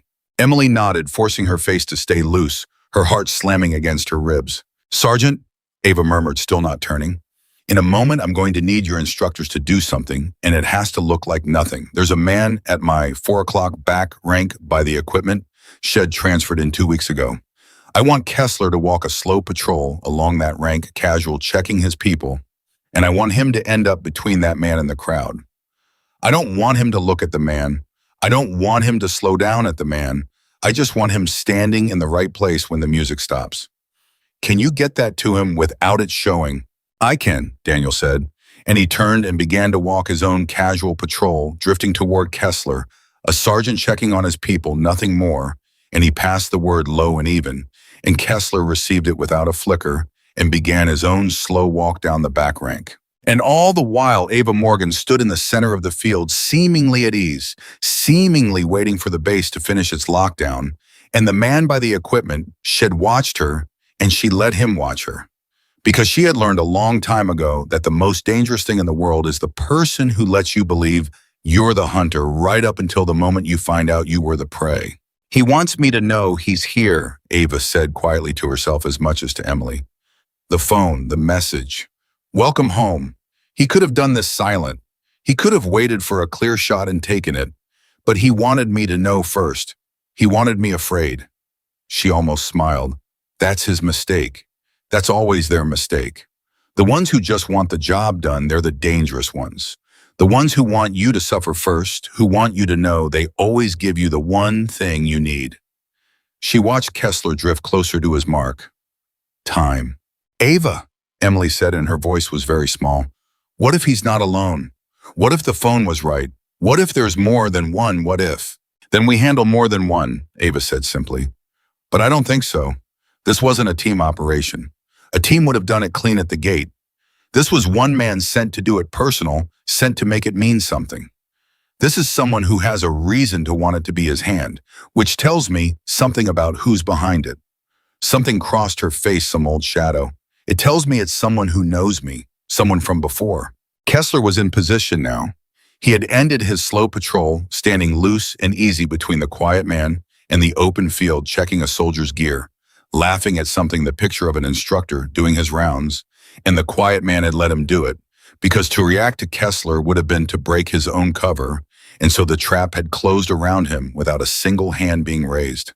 All right, Ava breathed. It's set. And then she did something that made Emily Carter's blood run cold. She turned around, slowly, deliberately, and she looked directly at the quiet man by the equipment shed across the whole width of the field, and she let him see her see him, and she smiled. The man went still, truly still now, the stillness of a predator that has just realized it is standing in the open. You wanted me to know you were here, Ava called across the field, her voice carrying calm and clear and absolutely without fear. And 300 heads turned, and the whole base went silent, and every soldier followed her gaze to the quiet man by the shed. So I'm returning the favor. I want you to know that I see you. I've seen you since before you smiled at my friend. And I want you to know one more thing because you came all this way and you earned it. The man's hand began to move. I'm not nobody anymore, Ava said, and everything happened at once. Kessler moved before the man's hand finished its reach. 11 years of training all came down to that one instant, and Kessler did not hesitate, did not think, just drove his shoulder into the quiet man's side and took him off his feet, and the two of them went down together in a tangle by the equipment shed, and whatever the man had been reaching for came loose and skittered away across the dirt. But the man was good. He was very good. He rolled with the hit the way only a trained man rolls, absorbed it, turned it, and came up on the other side of it, with Kessler's own momentum working against him, and for a terrible second it looked like Kessler, one of the best hand-to-hand instructors on the base, was going to lose. And then Ava Morgan was there. Nobody saw her cross the field. That was the thing 300 soldiers would swear to afterward, that 1 second she was standing in the center of the ground, calling out to the man, and the next she was on him, having covered 40 yards in the time it took the rest of them to understand what was happening. She hit the fight like a wave hitting a rock, and she pulled Kessler clear with one hand and met the quiet man with the other. And for the first time all morning, Ava Morgan met someone who could actually fight back. Because he could. That was the horror of it, the thing that made the whole field hold its breath. The 5 instructors she had handled like children. But this man moved the way she moved. He knew the same thing she knew. He had been made in the same dark places she had been made, trained by the same kind of people for the same kind of work. And when the two of them came together, it was not like watching a fight at all. It was like watching two people who spoke a language No one else on Earth could speak, having a conversation at a speed the human eye could barely follow. "You're rusty," this man said, close breathing hard, their arms locked. He had an accent Emily couldn't place, something worn down, and traveled the accent of a man who had been everywhere and belonged nowhere. All those years hiding, pretending to be small, it made you slow, Ava. "And you talk too much," Ava said. "You always did. That's how I knew it was you." The man's eyes flickered, just for an instant. Surprise. "You didn't think I'd know you," Ava said, and she was working now, testing him, feeling for the gap, the way she'd felt for the in the 5 instructors, except this gap was buried deep. This man had no easy seams. "You cut your hair. You changed your face mostly. Good work, whoever did it. But you still lead with your right when you're nervous, and you still talk when you should be moving. And you still, after all these years, cannot help but tell me how disappointed you are in me." She twisted and he twisted with her, and neither of them gained an inch. "Hello, Marcus." And the name went through the older man with the silver hair like a bolt of lightning, and he staggered, actually staggered, and his face lost its last remaining color. "That's not possible," the older man breathed. "Marcus is dead. We confirmed it. We have the confirmation. Morgan, I signed off on it myself 8 years ago." "You confirmed a body," Ava said, not taking her eyes off the man in front of her. "You confirmed a body that was the right height and the right weight and had the right things in its pockets. You didn't confirm Marcus, because Marcus was the best there ever was at not being where you thought he was." She smiled, and there was no warmth in it, only history. "Weren't you?" The man called Marcus smiled back, and it was the same smile, the mirror of her own, and Emily Carter, watching, understood with a sick lurch that these two people had once been the same thing. Not enemies, something worse, something closer. "You were the best," Marcus said. "I was second. I was always second. Do you have any idea what that does to a man, Ava? Being second to you year after year, watching them love you, watching them trust you, watching them give you the work they should have given me." His voice was tight now, and the fight had slowed because he wanted to say this. He had come all this way to say this. "They made me disappear. You know that. After you left, after you walked away and they let you walk away, they decided I was a loose end. They decided I knew too much. The great Ava Morgan gets to retire, gets to hide, gets 300 soldiers to guard her. And Marcus gets a bullet in a safe house and a body double in a grave." His grip tightened. "So I made myself disappear first. And I've spent 8 years getting ready to come home. To you, because you're the one who left me behind." "I didn't know," Ava said, and for the first time something cracked in her voice, something real. "Marcus, I swear to you, I didn't know what they did to you. If I'd known..." "You'd have what?" he snarled. "Saved me, the way you saved everyone. That was always your problem, Ava. You thought you could save people.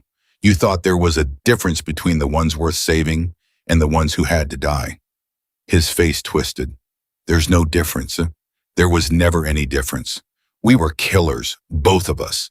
The only difference between you and me is that you got to lie to yourself about it, and I didn't." And that landed. Emily could see it.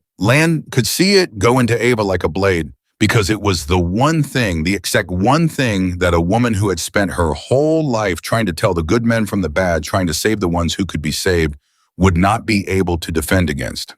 The accusation that it was all a lie, that she was no better than him, that the line she had drawn to keep herself human was a line she had drawn in sand. Ava's grip loosened, just slightly, just for an instant. And Marcus, who had been waiting for exactly that, who had said all of it, for exactly that reason, who had never once in his life said a true thing that wasn't also a weapon, took the opening. He broke her grip and drove her back, and his hand closed on something at his ankle, a blade small and dark and fast, and it came up in a short, vicious arc toward the center of her. And 300 people screamed, and Emily Carter screamed, and Daniel Cross was already moving, and would not get there in time. No one would get there in time. And for one frozen instant, it looked like the story of Ava Morgan was going to end right there in the Nevada dirt, at the hand of a dead man who had come home to kill her. But Ava Morgan had not survived what she survived by being the woman her enemies expected. Because the loosened grip had been real, but it had also been bait. Because a part of Ava, the deepest, oldest part, the part that had kept her alive through things that would have killed anyone else, had never once, not for a single second, actually believed Marcus. had never once bought the lie that there was no difference between them. She had let him think it landed. She had given him the opening he'd been fishing for, given it to him on purpose because she had known him for 20 years.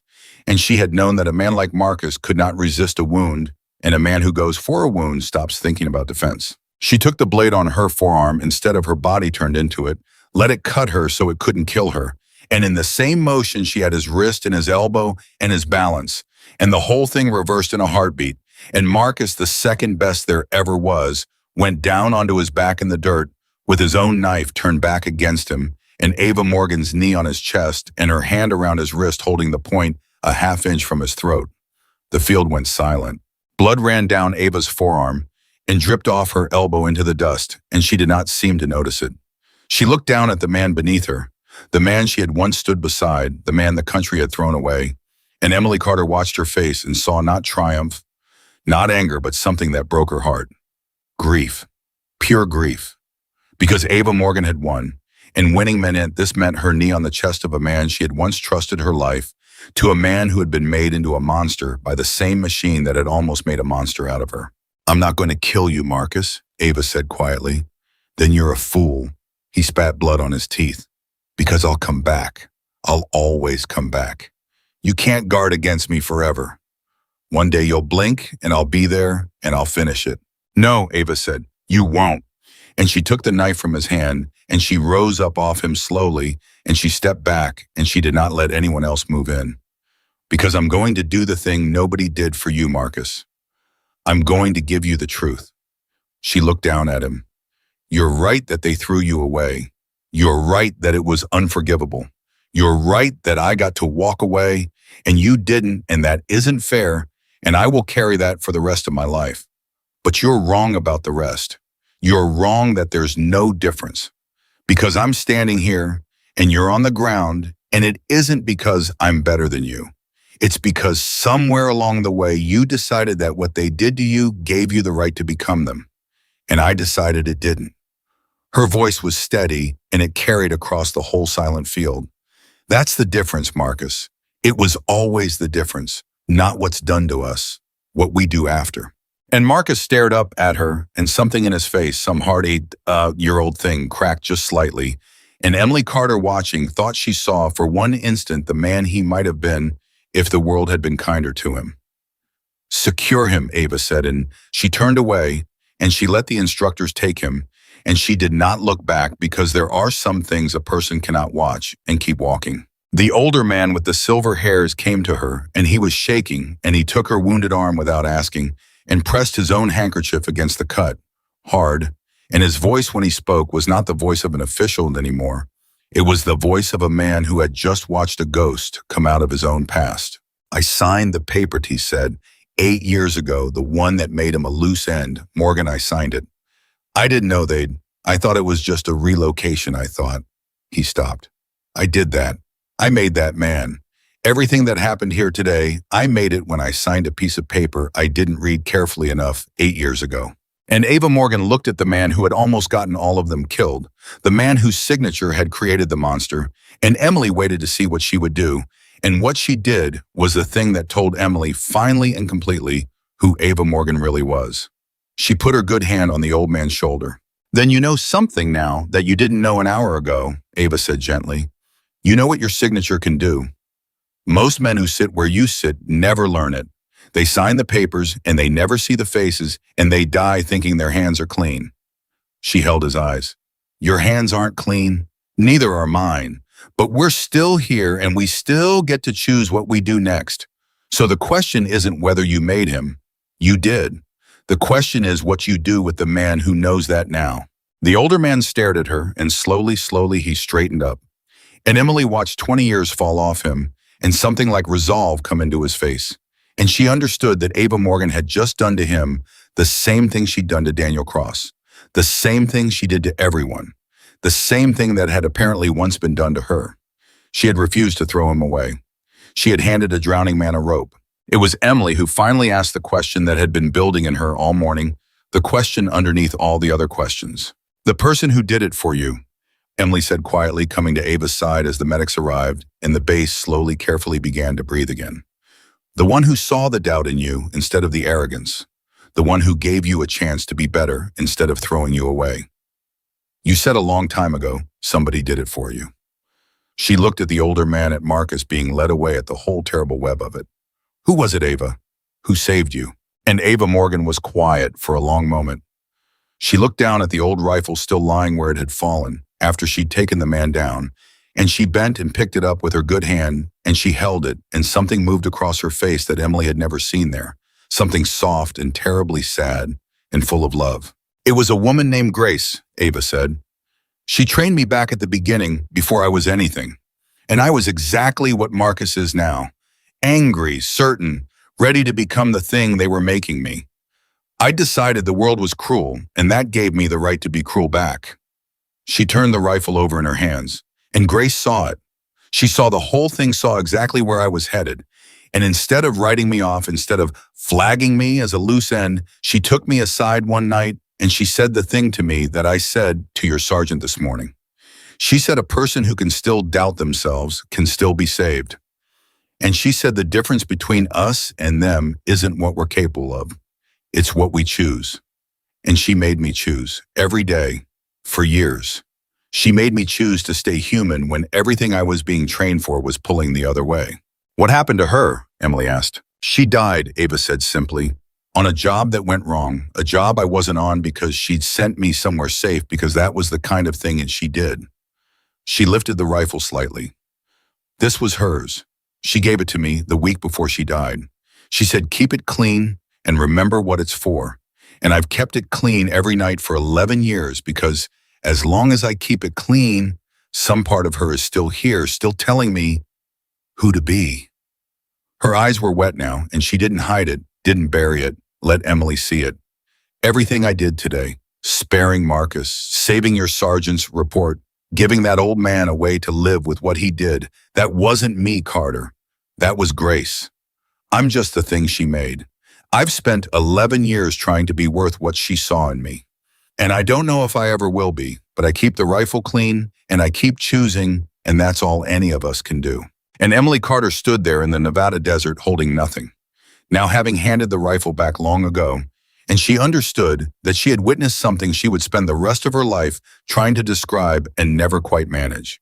Not a fight, not even a rescue. A chain. A chain of people choosing to see the good in the ones the world had written off, passing it down hand to hand, Grace to Ava, Ava to Daniel, Ava to the old man. And now, though Emily didn't fully know it, yet Ava to her. Daniel Cross came to them then, and there was blood on his own hands from helping secure Marcus, and his face was grave. And he stopped in front of Ava, and he did not know how to say what he needed to say. I don't have the words, he started. Then don't use any, Ava said gently. You already said it, Sergeant. Before all this, you said, tell me what you need and it's done.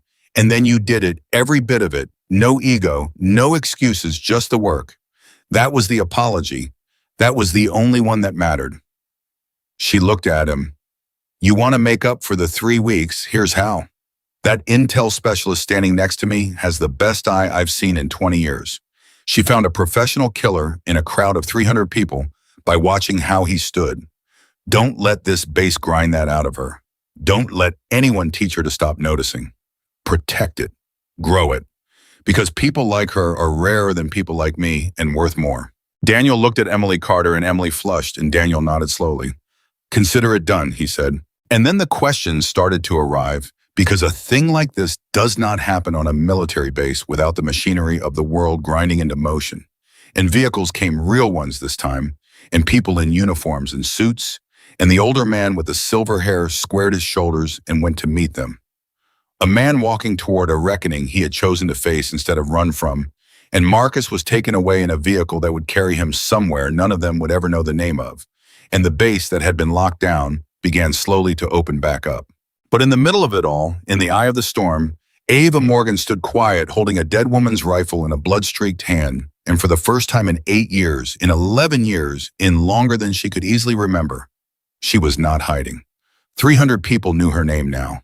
300 people had seen exactly what she was.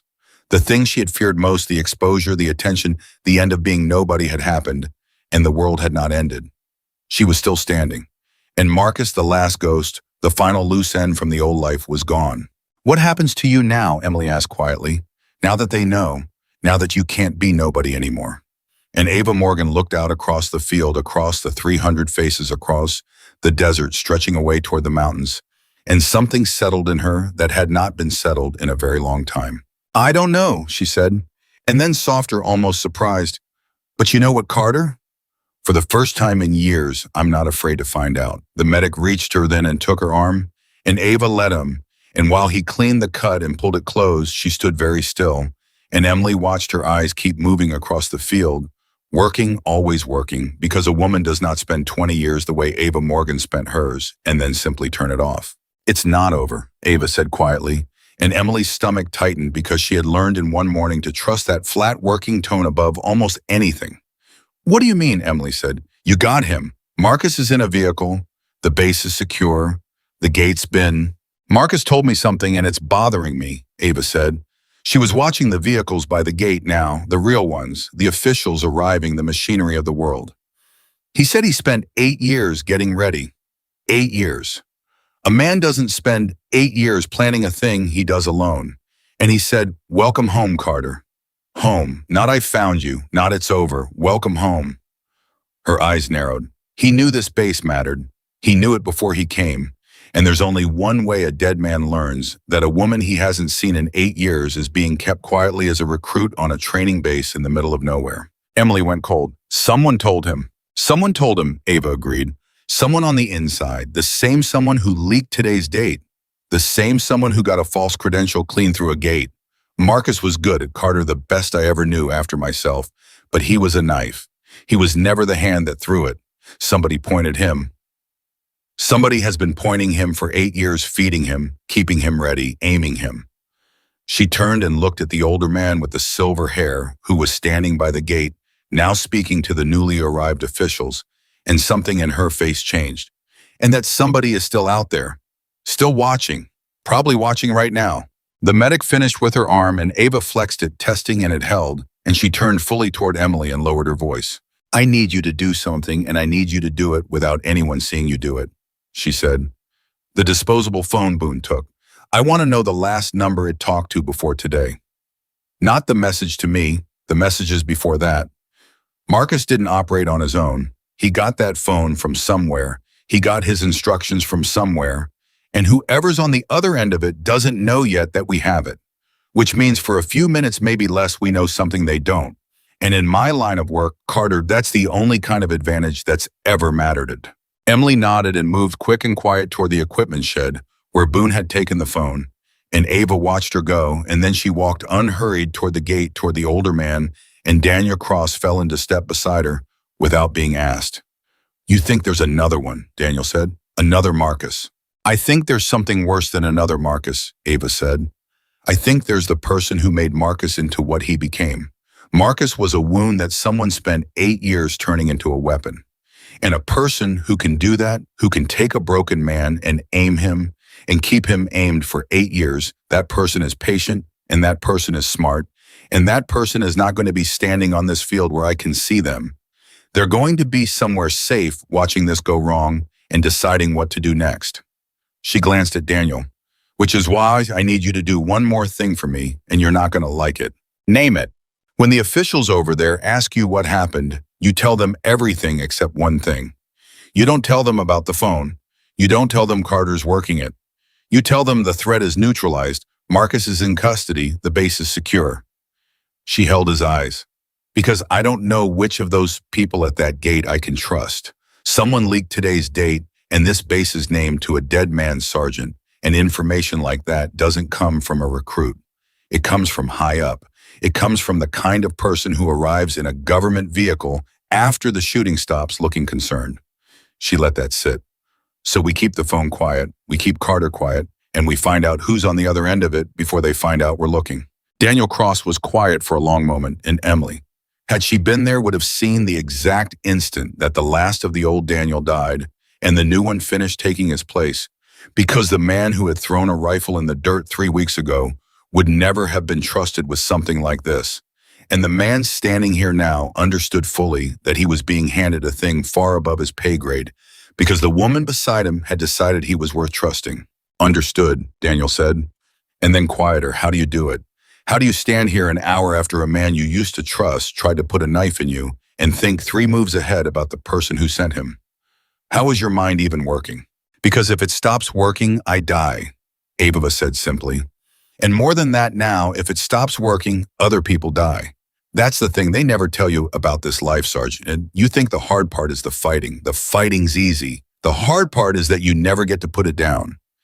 You never get to just be a person who had a terrible morning. Because the second you do, the second you let yourself feel it, that's the second they're waiting for. She looked out toward the mountains. Grace used to say, feel it later. Whatever it is, feel it later. There's always a later, and that's where the feelings go. And if you're lucky, you live long enough to visit them. Her jaw tightened. I've got 11 years of laters saved up. Someday I'll get to them. Just not today. They reached the gate, and the older man with the silver hair turned to them, and his composure was back the official armor. But Ava could see the crack in it now. The place where an 8-year-old's signature had come home to find him. He introduced them to the newly arrived officials, 3 of them, a woman and 2 men, all senior, all concerned, all saying the right things, and Ava shook their hands and said the right things back. And all the while, behind her calm face, she was watching, reading, filing away every tell, every seam, every place where a performance might show. Because one of these people she was almost certain had aimed Marcus, and they had come here in daylight to see the job finished. And when they found out it wasn't, they would have to decide fast what to do about the woman who had ruined it. And Ava Morgan intended to know which one of them it was before they made that decision. The woman official was the first to slip. It was small, so small that only someone like Ava or someone like Emily would ever have caught it. When the older man said the words, Marcus is in custody alive, the woman's face did all the right things. Relief, concern, professional gravity. But her hand down at her side, where she thought no one could see, it closed slowly into a fist. Not relief.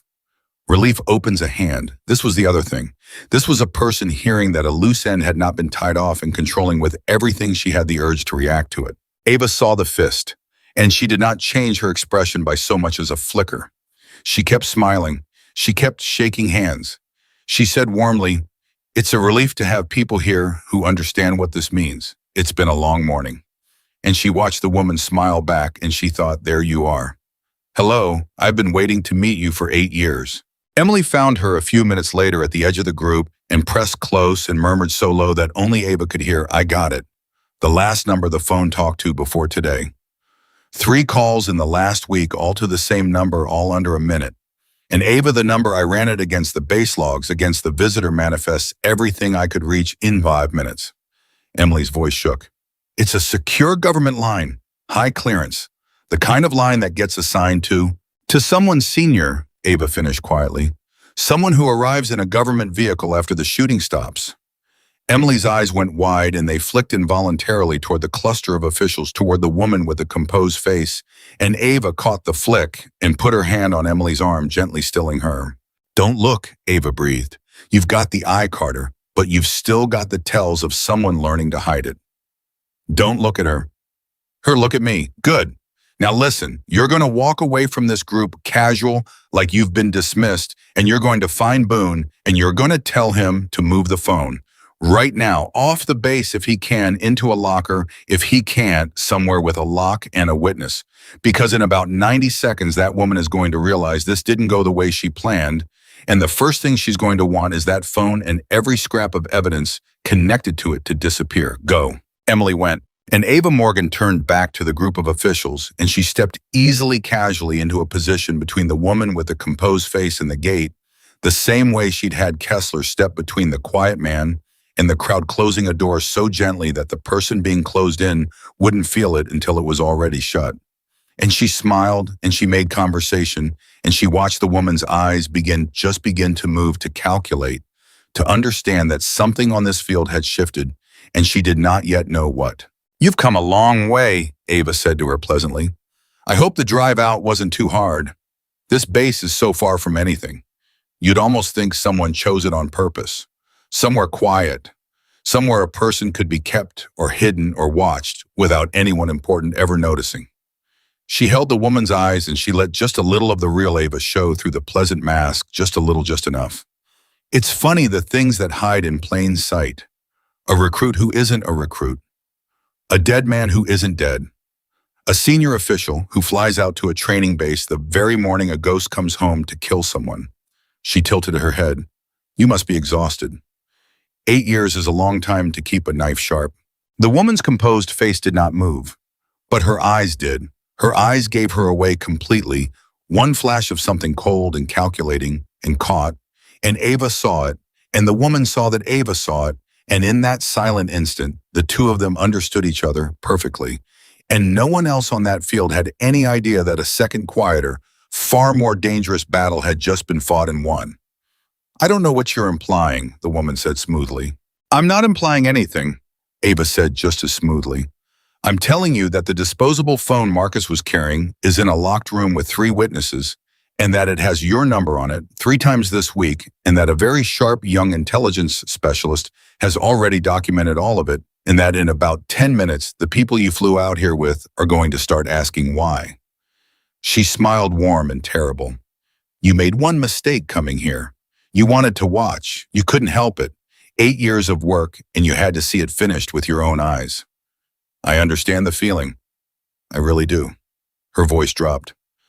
But watching is what gets you caught. It's what got Marcus caught. And now it's what got you. The woman's hand twitched toward her side, toward whatever she carried, and Ava didn't even tense, just said very quietly, there are 300 soldiers on this field, and every one of them has spent the last hour learning exactly how fast I am. You won't clear the holster. And even if you did, you'd be dropping a senior official on a locked-down military base in front of 300 witnesses, which is a worse death than the one you're afraid of. So take your hand off it, and let's do this the clean way, the way that lets you keep your dignity a little longer than Marcus got to keep his. For a long, long moment, the woman did nothing at all, and then slowly her hand relaxed, and her composed face rearranged itself one final time into something almost admiring the look of a professional who has been beaten by a better professional and knows it. They said you were the best, the woman said quietly. I never believed it. I thought it was a legend they told, a story to keep the rest of us in line. She almost smiled. I was wrong. People usually are, Ava said, about me.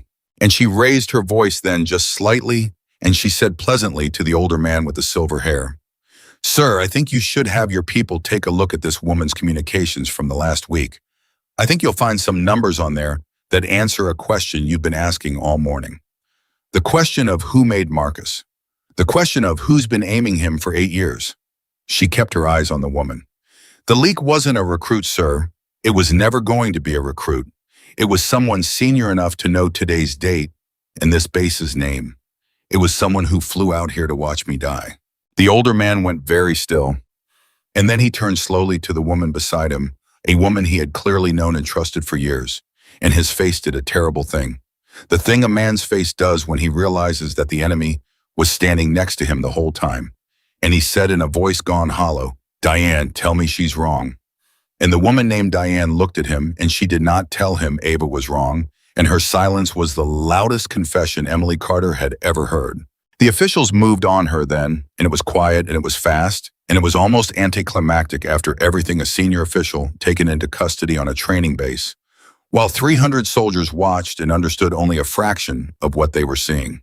And Ava Morgan stepped back and let it happen and let the machinery of the world take over, and for the first time all morning, all the working calm went out of her at once, and she looked suddenly unbearably tired. Emily came to her side. It's over now, Emily said softly. It's really over now, isn't it? Marcus is in custody, Ava said. Diane's in custody. The line I've been running from for 8 years, the reason I had to be nobody, the reason there was a wall around my name, it just came apart right here on your sergeant's training field. She looked at the old rifle in her hand, Grace's rifle, and she let out a long, slow breath. Yeah, Carter, I think it's over. I think for the first time in a very long time, it might actually be over. And Daniel Cross came to them, and the older man with the silver hair came to them, and the 5 instructors gathered close, Kessler and Boone and the others, and Emily Carter stood in the middle of all of them, And Ava Morgan looked around at this circle of people who 3 weeks ago had counted her out, who had watched her be humiliated, and said nothing, who had learned in a single morning exactly how wrong they had been about everything. "I owe you all an apology," Daniel Cross said to Ava, but loud enough for the field. "And I'm going to give you a real one later in front of everyone because you earned it in front of everyone. But right now, I just want to say one thing." He straightened. "In 19 years, I never once met someone I'd follow anywhere. Not one. I thought that kind of person was a story like she said, a legend they tell to keep us in line." He looked at Ava. "I was wrong too." And Ava Morgan looked at the hard man who had thrown her rifle in the dirt, and she did not gloat, and she did not make him pay for it because that had never once been who she was. "You'd have followed Grace," she said quietly. "Everything good you just saw in me, you'd have seen it in her brighter. I'm just carrying it forward the best I can." She looked around the circle at all of them. That's all any of us are doing, carrying forward the best of the people who chose to save us instead of write us off. Her eyes stopped on Emily, and handing it to the next one when we find them. When we find the one with the eye, the one who watches, the one who asks who is she really instead of why is she failing. Emily Carter felt the whole weight of it land on her at last, and she understood finally completely why Ava had handed her the rifle at the very beginning. Why she'd said, "Hold that for me, it's older than it looks, it's been through worse than this." It had never been about the rifle. It had been about the choosing, and Ava Morgan had chosen her. She chose you, and Emily Carter would spend a long time learning what that meant. But the learning started that very afternoon because Ava Morgan was not a woman who let a thing sit once she had decided on it. The base did not go back to normal. It couldn't. You cannot put 300 people through a morning like that and expect them to fall back into old habits by dinner. The vehicles came and went for hours, the officials, the investigators, the quiet, serious people who arrive after the world has cracked open to decide how to close it back up. Marcus was long gone. Diane was gone. The dead gate guard was carried out with the honor he deserved, and his name was spoken with the weight it deserved because a man had died holding a post he didn't know had become the front line of an 8-year war. And through all of it, Ava Morgan did not hide. That was the thing Emily kept coming back to. For 3 weeks, the woman had been a ghost in plain sight, managing every glance, controlling everything anyone saw, staying small, staying nobody. And now she moved through the base like a person who had finally set down something impossibly heavy. She answered the investigators' questions plainly. She let the medic redo her arm properly. She sat with the 5 instructors when they wanted to talk to her, and she did not perform for them, and she did not hold herself apart. She just sat with them, one professional among professionals, and Kessler would say later that it was the strangest and finest hour of his career, sitting in the shade with a legend who turned out to be just a tired woman who'd carried too much for too long. "You knew," Boone said to her at one point, shaking his head. "On the navigation course, weeks ago, you came in from the north through that ravine and I asked you how you knew the game trail was there, and you said you learned to read ground after a while. And I reported it to the sergeant and he said you were faking, and I stood there and thought, oh, that woman was trained by something real." He looked at her. "I knew. 2 weeks ago I knew, and I didn't say a word loud enough to matter." "You said it," Ava told him. "You said it to the one man who couldn't hear it yet. That's not the same as not saying it, Boone, and you planted it. It just took him 3 weeks in a knife fight to let it grow." She almost smiled. "Most truths are like that. Somebody says them long before anyone's ready to hear them. The saying still counts." Boone sat with that, and something eased in him, some small, private guilt he'd been carrying since morning, and Emily, watching from a few feet away, understood that this was simply what Ava did. She went around a broken morning, setting people down gently one at a time, taking the weight off each of them, and she never seemed to notice that no one was doing the same for her. So Emily decided to be the one who noticed. She found Ava alone in the last light of that endless day, sitting on a low wall at the edge of the field, with Grace's rifle across her knees, cleaning it the way she cleaned it every night, even now. Even after everything, the sure, practiced hands moving over the metal, and Emily sat down a few feet away, the same distance she'd sat that first night weeks ago when she'd asked, "Where do you serve?" and gotten a closed door.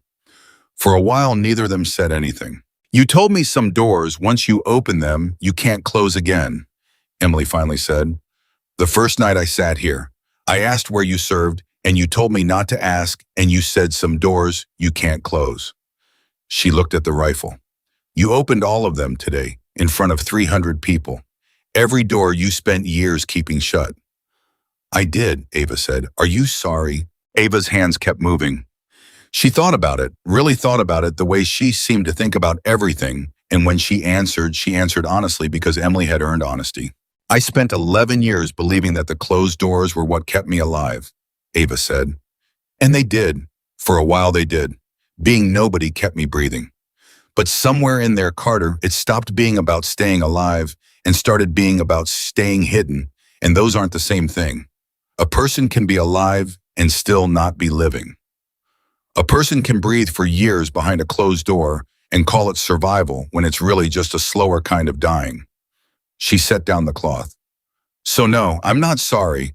I stood in the open today and told 300 people who I was, and the sky didn't fall, and the ghost that was hunting me came apart in my hands, and for the first time in 11 years, I don't have to spend tomorrow being someone I'm not. She looked at Emily. That's not something to be sorry about. That's the closest thing to being reborn a person like me ever gets. Emily was quiet. Then she asked the thing she'd been circling all day, the thing she wasn't sure she had the right to ask. Why me, she said. You handed me the rifle before you knew any of this would happen. Before the fight, before Marcus, before Diane. You handed me the rifle when I was just a recruit who kept asking too many questions. And you said, hold that for me, and you chose me before there was any reason to. Her voice wavered. I've been trying all day to understand it, and I can't. Why me, Ava? Out of 300 people, why did you choose me? And Ava Morgan set the rifle across her knees, and she turned and looked at Emily Carter fully, and she gave her the truth, the whole truth, because that was the only gift worth giving. Because you were the only one who saw me, Ava said simply. 300 people looked at me for 3 weeks, Carter, and every single one of them saw what they expected to see. The instructors saw a mistake. The candidates saw someone to feel better than. Your sergeant saw a problem to solve. They all looked at me and saw their own assumptions staring back. She held Emily's eyes, and you looked at me and asked, who is she really? You didn't decide first and look second. You looked first. You watched. You noticed the run the way I pulled my stride back when the instructors could see me. You noticed I wasn't failing. I was choosing. You saw the truth of a thing when the truth was hidden under everything designed to hide it. Her voice softened. Do you have any idea how rare that is, the muscle I can teach? Anyone strong enough, I can turn into a fighter. But the eye that sees what's actually in front of it instead of what it expects, that can't be taught, Carter. It can only be found, and I found it in you. Emily Carter's eyes filled, and she did not try to hide it because she had learned that from Ava too in a single day. There's something else, Ava said, and now her voice changed, went lower, went somewhere old and careful. Something I need to tell you because you're going to be the one carrying this forward, and you deserve to carry it with your eyes open. She paused. The work I did, the life I lived, it's ending now. Marcus was the last ghost. Diane was the hand that aimed him. The line that hunted me is broken, which means for the first time they're going to let me stop. They're going to let me be a person. And a person who used to do what I did, once they're allowed to stop, they have exactly one job left. She looked at Emily. To make sure the next generation doesn't become what we became. To find the young ones with the eye and the heart and get to them before the machine does and teach them the thing Grace taught me. That the difference between us and the monsters isn't what we're capable of. It's what we choose. You want to train me, Emily said quietly. I want to do for you what Grace did for me, Ava said. Not the fighting, the other thing. The harder thing. I want to make sure that whatever this life turns you into, you stay human all the way through it. Because you have the eye, Carter, and the eye is going to take you into rooms most people never see, and it's going to show you things that will try to break the part of you that cares. And I want to be the voice in your head, the way Grace is still the voice in mine saying, feel it later. Stay human, keep the rifle clean, and remember what it's for. She held the weapon out slightly. This was Grace's. She gave it to me the week before she died. And someday when you're ready, when you've earned it, the way I had to earn it, it's going to be yours. And you'll hand it to the next one. That's how it works. That's how the good gets carried forward instead of dying with the people who had it. Emily Carter looked at the old rifle and She understood at last the whole shape of what had been happening since the very first morning. It had never been a story about a woman proving she belonged. It had been a story about a chain. Grace to Ava, Ava to Daniel in a way, Ava to the old man with the silver hair, and now, most of all, Ava to her. A chain of people choosing to see the good in the ones the world wanted to throw away and passing it down hand to hand so that it would outlive all of them. I'm scared, Emily admitted. Good, Ava said. The ones who aren't scared are the ones who become Marcus. Scared means you understand what's at stake. Scared means the part of you that matters is still awake. She stood and she held out her hand and she pulled Emily up off the wall. Come on, your sergeant's waiting to give a speech he doesn't know how to give, and I promised him I'd stand next to him when he gave it, because a man doing the hardest right thing of his life shouldn't have to do it alone. Daniel Cross gave that speech at dusk in front of the whole assembled base, and it was not a good speech in the way speeches are usually judged, because it was halting and it was raw, and twice he had to stop and gather himself. But it was the truest thing any of those 300 soldiers had ever heard a commanding officer say, because Daniel Cross stood up in front of every person he led, and he told them plainly without excuse that he had been wrong, that he had looked at a person and decided he knew her and he had been wrong, and that his being wrong had almost cost all of them their lives, because a man too proud to see the truth is a man who leads people off a cliff. And he told them that the thing he'd learned that day, the thing he wanted every one of them to carry out of it, was the simplest and hardest thing there is. You never know who's standing next to you, Daniel said, and his voice broke a little and he let it.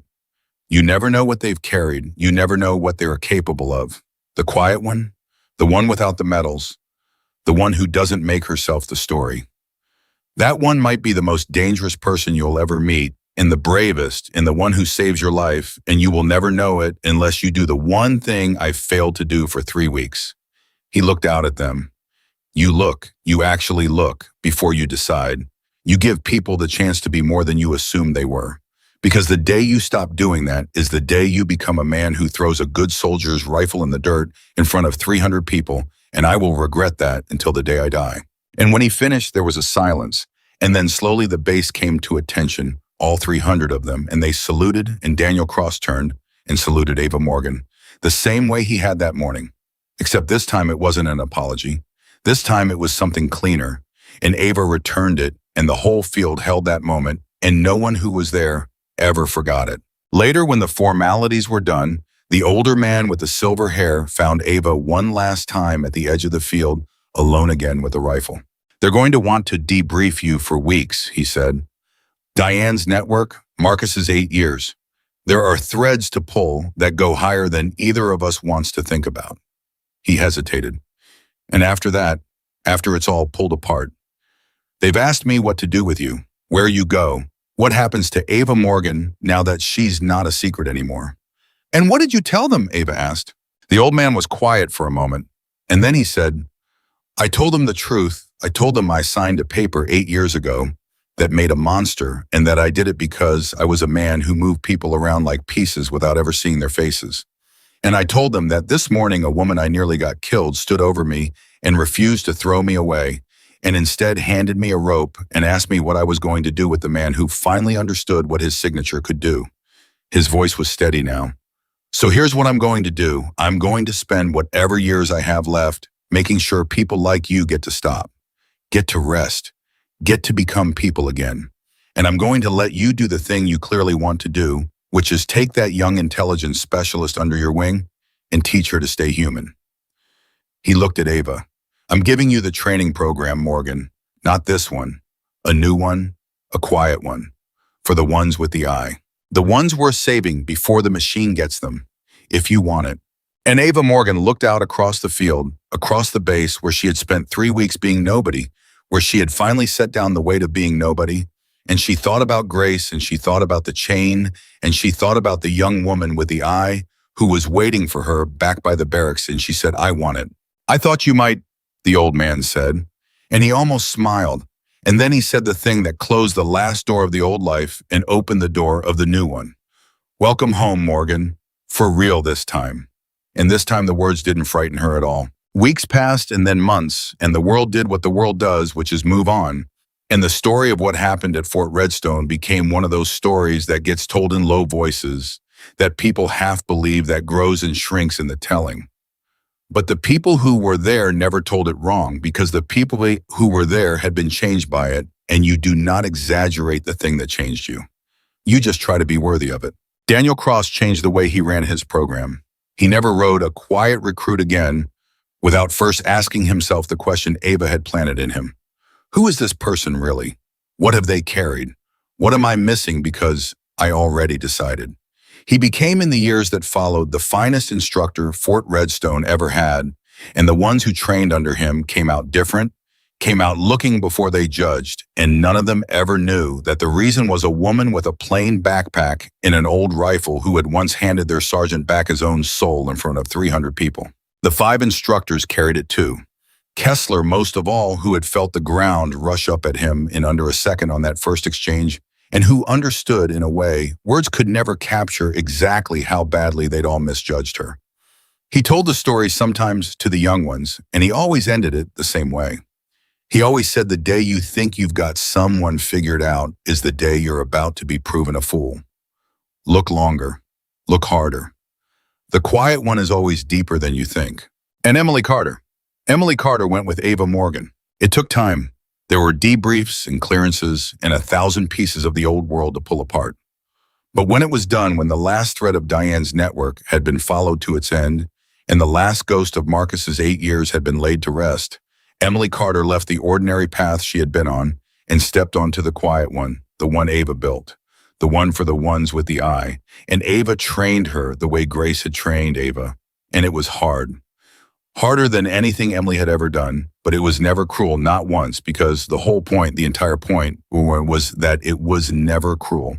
The whole point was to prove every single day that you could make someone strong without making them cold, that you could teach a person to survive the darkest work in the world without letting the darkness inside them, that the difference between a guardian and a monster was not what they were capable of, but what they chose. Feel it later. Ava would tell her on the hardest days. There's always a later.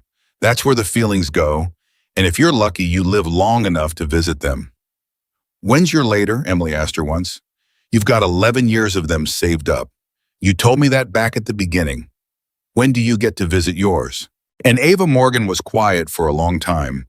And then she said, I'm visiting them now. Every day I get to teach you instead of hunt someone. Every day I get to build something instead of end something. Every day the rifle stays clean and doesn't get used. She looked at the young woman she had chosen. That's the later Carter.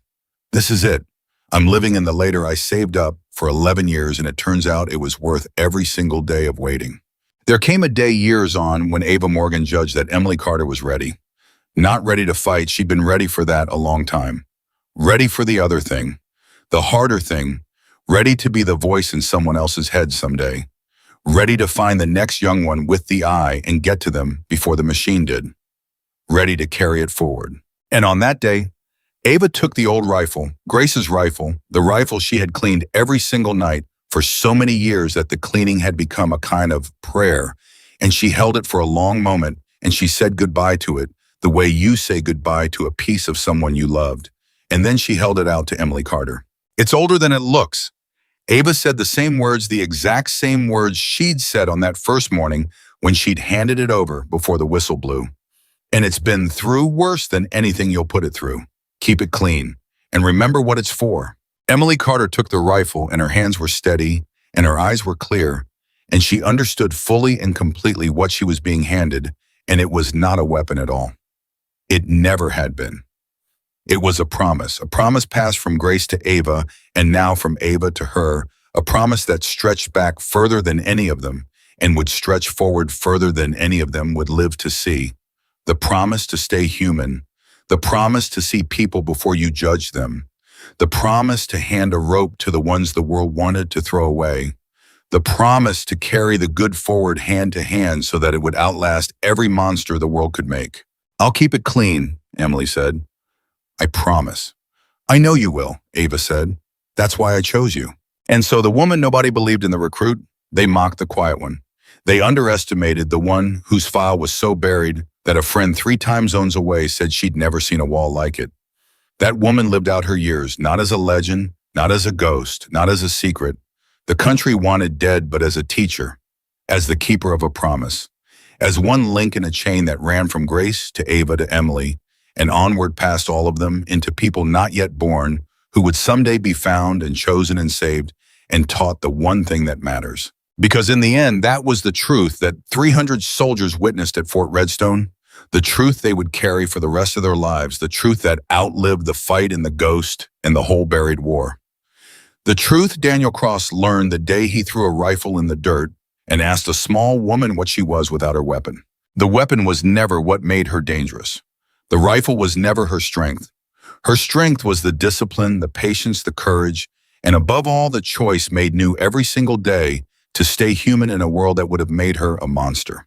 And the real weapon, the one she carried her whole life and handed down at the end, the one that no one saw coming and no one could ever take away, was the simple, unbreakable, world-changing power of a person who chooses against everything to see the good in others and to carry it forward. That was Ava Morgan. That was who she always was. And on the day the world finally saw her clearly, it never looked away again.